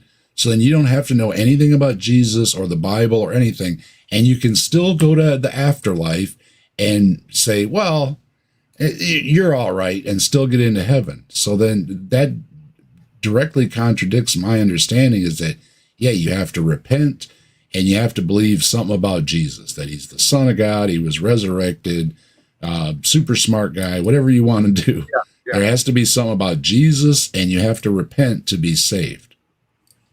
Now, if you tried to break it down a little more subtly for people, and I don't mean a whole lot more subtly, I just mean a little more, you would make people aware of sin, of how we are corrupt and steeped in original sin, and that Jesus on the cross was our substitute. He paid the price for our sin, and so on and so forth. And you would have to be truly sorry for your sins. So you would have to, like, at some point, involve the sin idea. But that was the basics. But it does kind of leave out people that don't do that, right? I mean, if you don't believe in Jesus, or you didn't repent, that's kind of what you have to do to so-called get your card, right? So you go right into heaven. Now, the question was, what if you never heard about him? And then they're just saying, well, God is just. And it's like, well, if your God is just, then I don't think I have anything to worry about. I don't think I've done anything that bad. Now, what they would also say is that they will everybody will get a chance to repent. That's what I've heard. Now, I'm not saying there's a biblical basis for that or anything. It's just that there was that idea going around. Well, everybody, even the person who hasn't heard, will get a chance to repent and choose Christ. But is that what after death though? Because they generally say, it's kind of a magical thinking thing. Like, I want God to be just to everybody. You see, the real thing is, the Baptist faith kind of came out as an offshoot of the Church of England. And so England, being Britain and all that, the colonialists, they didn't give a shit about what other people felt or thought, or they just were cared about being right in their own eyes. And so, if you were a Catholic and a colonialist, you would go out and, you would get these tree branches that had lots of branches and lots of leaves and soak them in water and splatter the water all over the indigenous people you were conquering. And suddenly they're Catholics. And so that takes care of that issue there. They would assign them a priest, and there'd be a priest in the area, and then they would go in and just really go hard at them, and if they tried to keep their traditional gods and religions, they might kill a few of them for it. Otherwise, they would just sort of make the local gods into saints of some sort. But with the Baptists, it was just, you just have to go out and tell them God is just, he'll do the right thing. But we know that we're under the command to go out and make disciples. And so that was kind of the attitude. Don't sit around and worry about the ones that haven't heard. Go out and make sure they hear. Which, of course, logically, if you think about it, you're condemning them to hell if you believe if they're innocent and safe until they've heard the message and been given a chance to reject it. Then you don't want to go out and tell them the message, because they might reject it. I mean, they're going to heaven if you don't tell them. Possibly, And so and that's just from my Southern Baptist viewpoint, my sampling of other Southern Baptist or evangelical types. Others, believe that to be saved, you have to repent of your sins and everything, and then live a good life past that point. And if you screw up, you ask forgiveness for your sins and get back on track. And that's their idea. whether theologically there's asking forgiveness again is covered by the same blood that initially saved you. I don't know. Well, ultimately, though, all religions, though, ultimately, it's to follow the guidelines of the religion, to do the things, to do the prayers, to whatever you need to do, so that you can get in with their afterlife. But when pressed on it about people that have never heard, then it doesn't seem to matter, because I've heard it from Islam too, is that, well, Allah just automatically assumes everybody's Muslim, right? So that's how they get around. Well, even the people that haven't done it, you will still so-called be judged, right? So again, it always seems like, so you don't have to, in the end, you're saying you have to do all these things to get in. But if you don't do all those things, God is still just. And then, so then it doesn't make any sense why you have to do all these things to so-called be good with God, if you don't have to do those things, but you can still be judged as, good enough to still get in the afterlife anyways, right? Yeah. So do you know what I do? Hi, Ryan. How you doing? Like when some people go out, they go out and do some heavy exercise, they'll bring like some aspirin or an EpiPen or something like that. What I bring is a little bit of holy water, a cross, and a little statue of Jesus in case I get a chest pain. Then I'm going to ask forgiveness right before I die, so that I can sin all the way up until then. It's just put some garlic up over your doorway and. Yeah. But you got to have that little kit, that little come to Jesus kit. When you get the old grand chest pain, and you're going down, it's like Jesus. So well, anyway, Rebecca doesn't have to worry about me. Yeah, well, they've talked about that, right? You can actually, get a priest or minister, pastor, whoever, rabbi, whoever it may be, and on your deathbed, and you can. So then again, so you can live your whole life. Just then, on your deathbed, even if you screwed up, didn't follow the things, didn't do the prayers and everything else, you can still do a little magic prayer right before your last breath and still be in. Right. So again,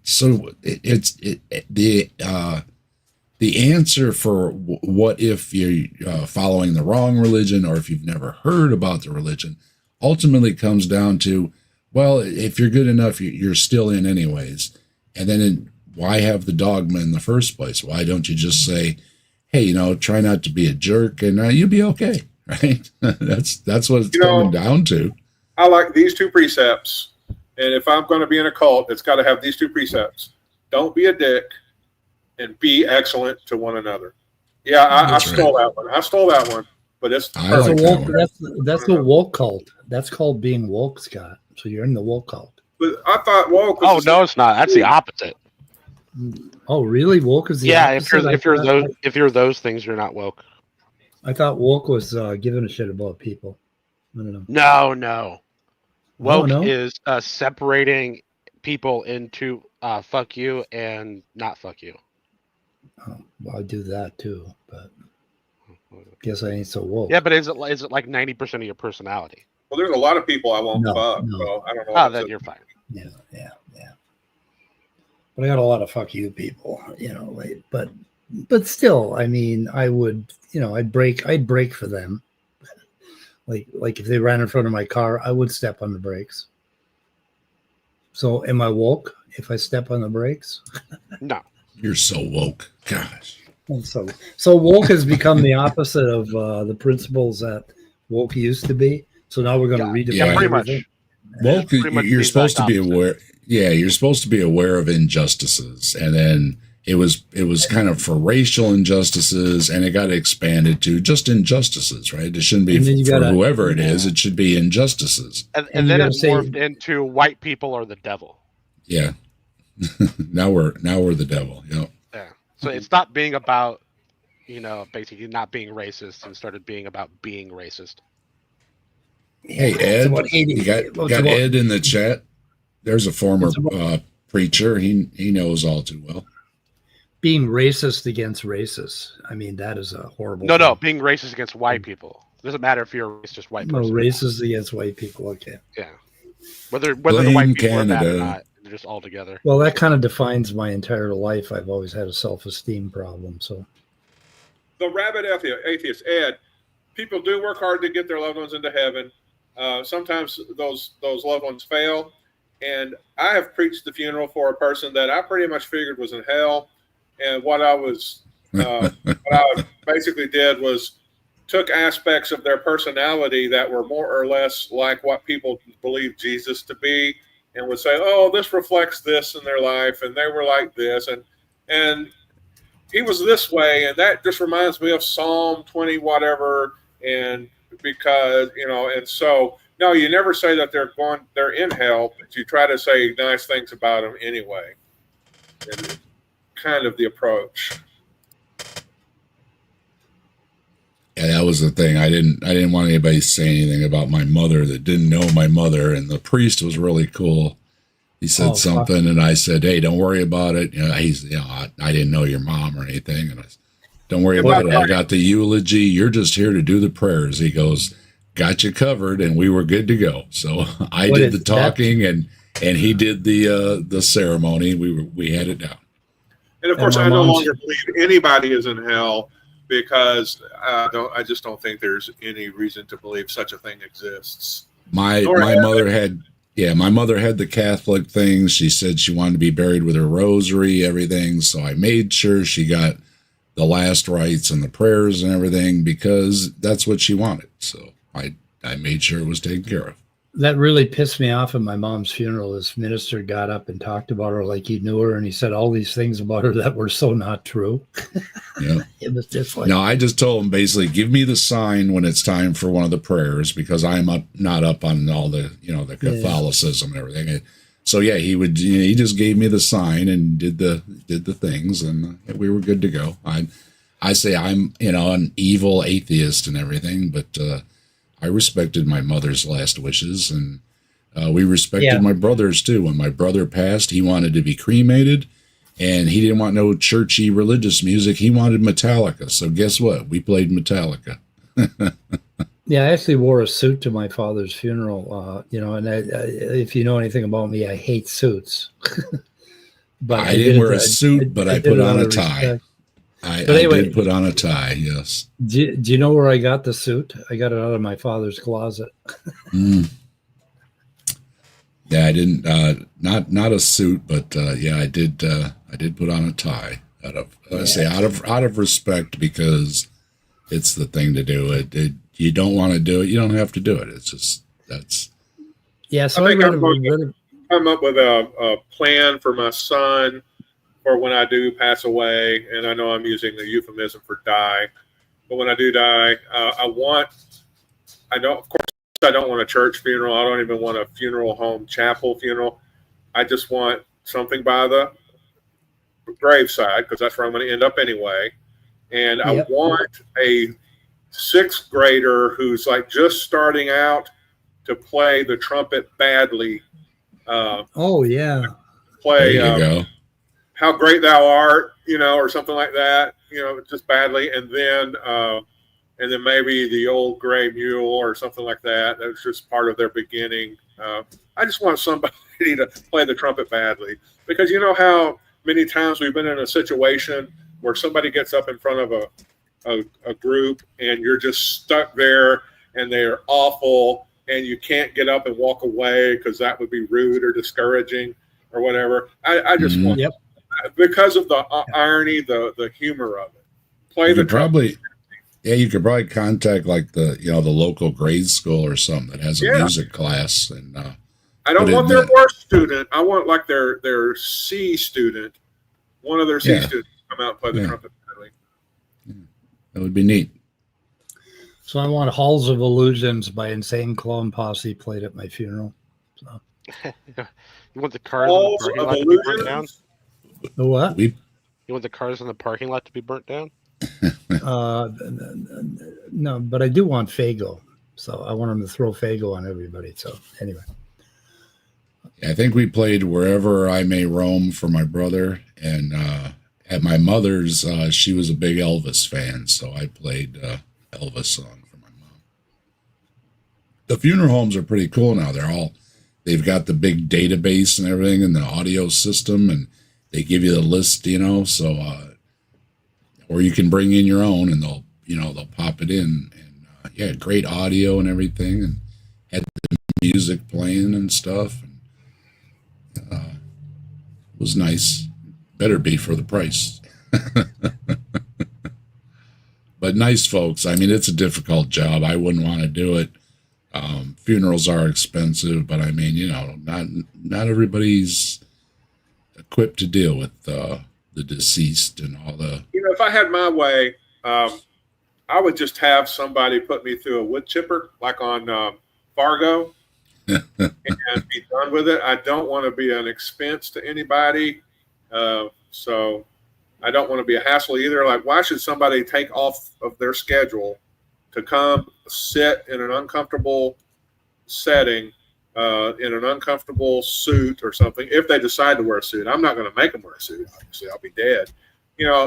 Why have them do that? Just do away with me, make mulch out of me, and I'm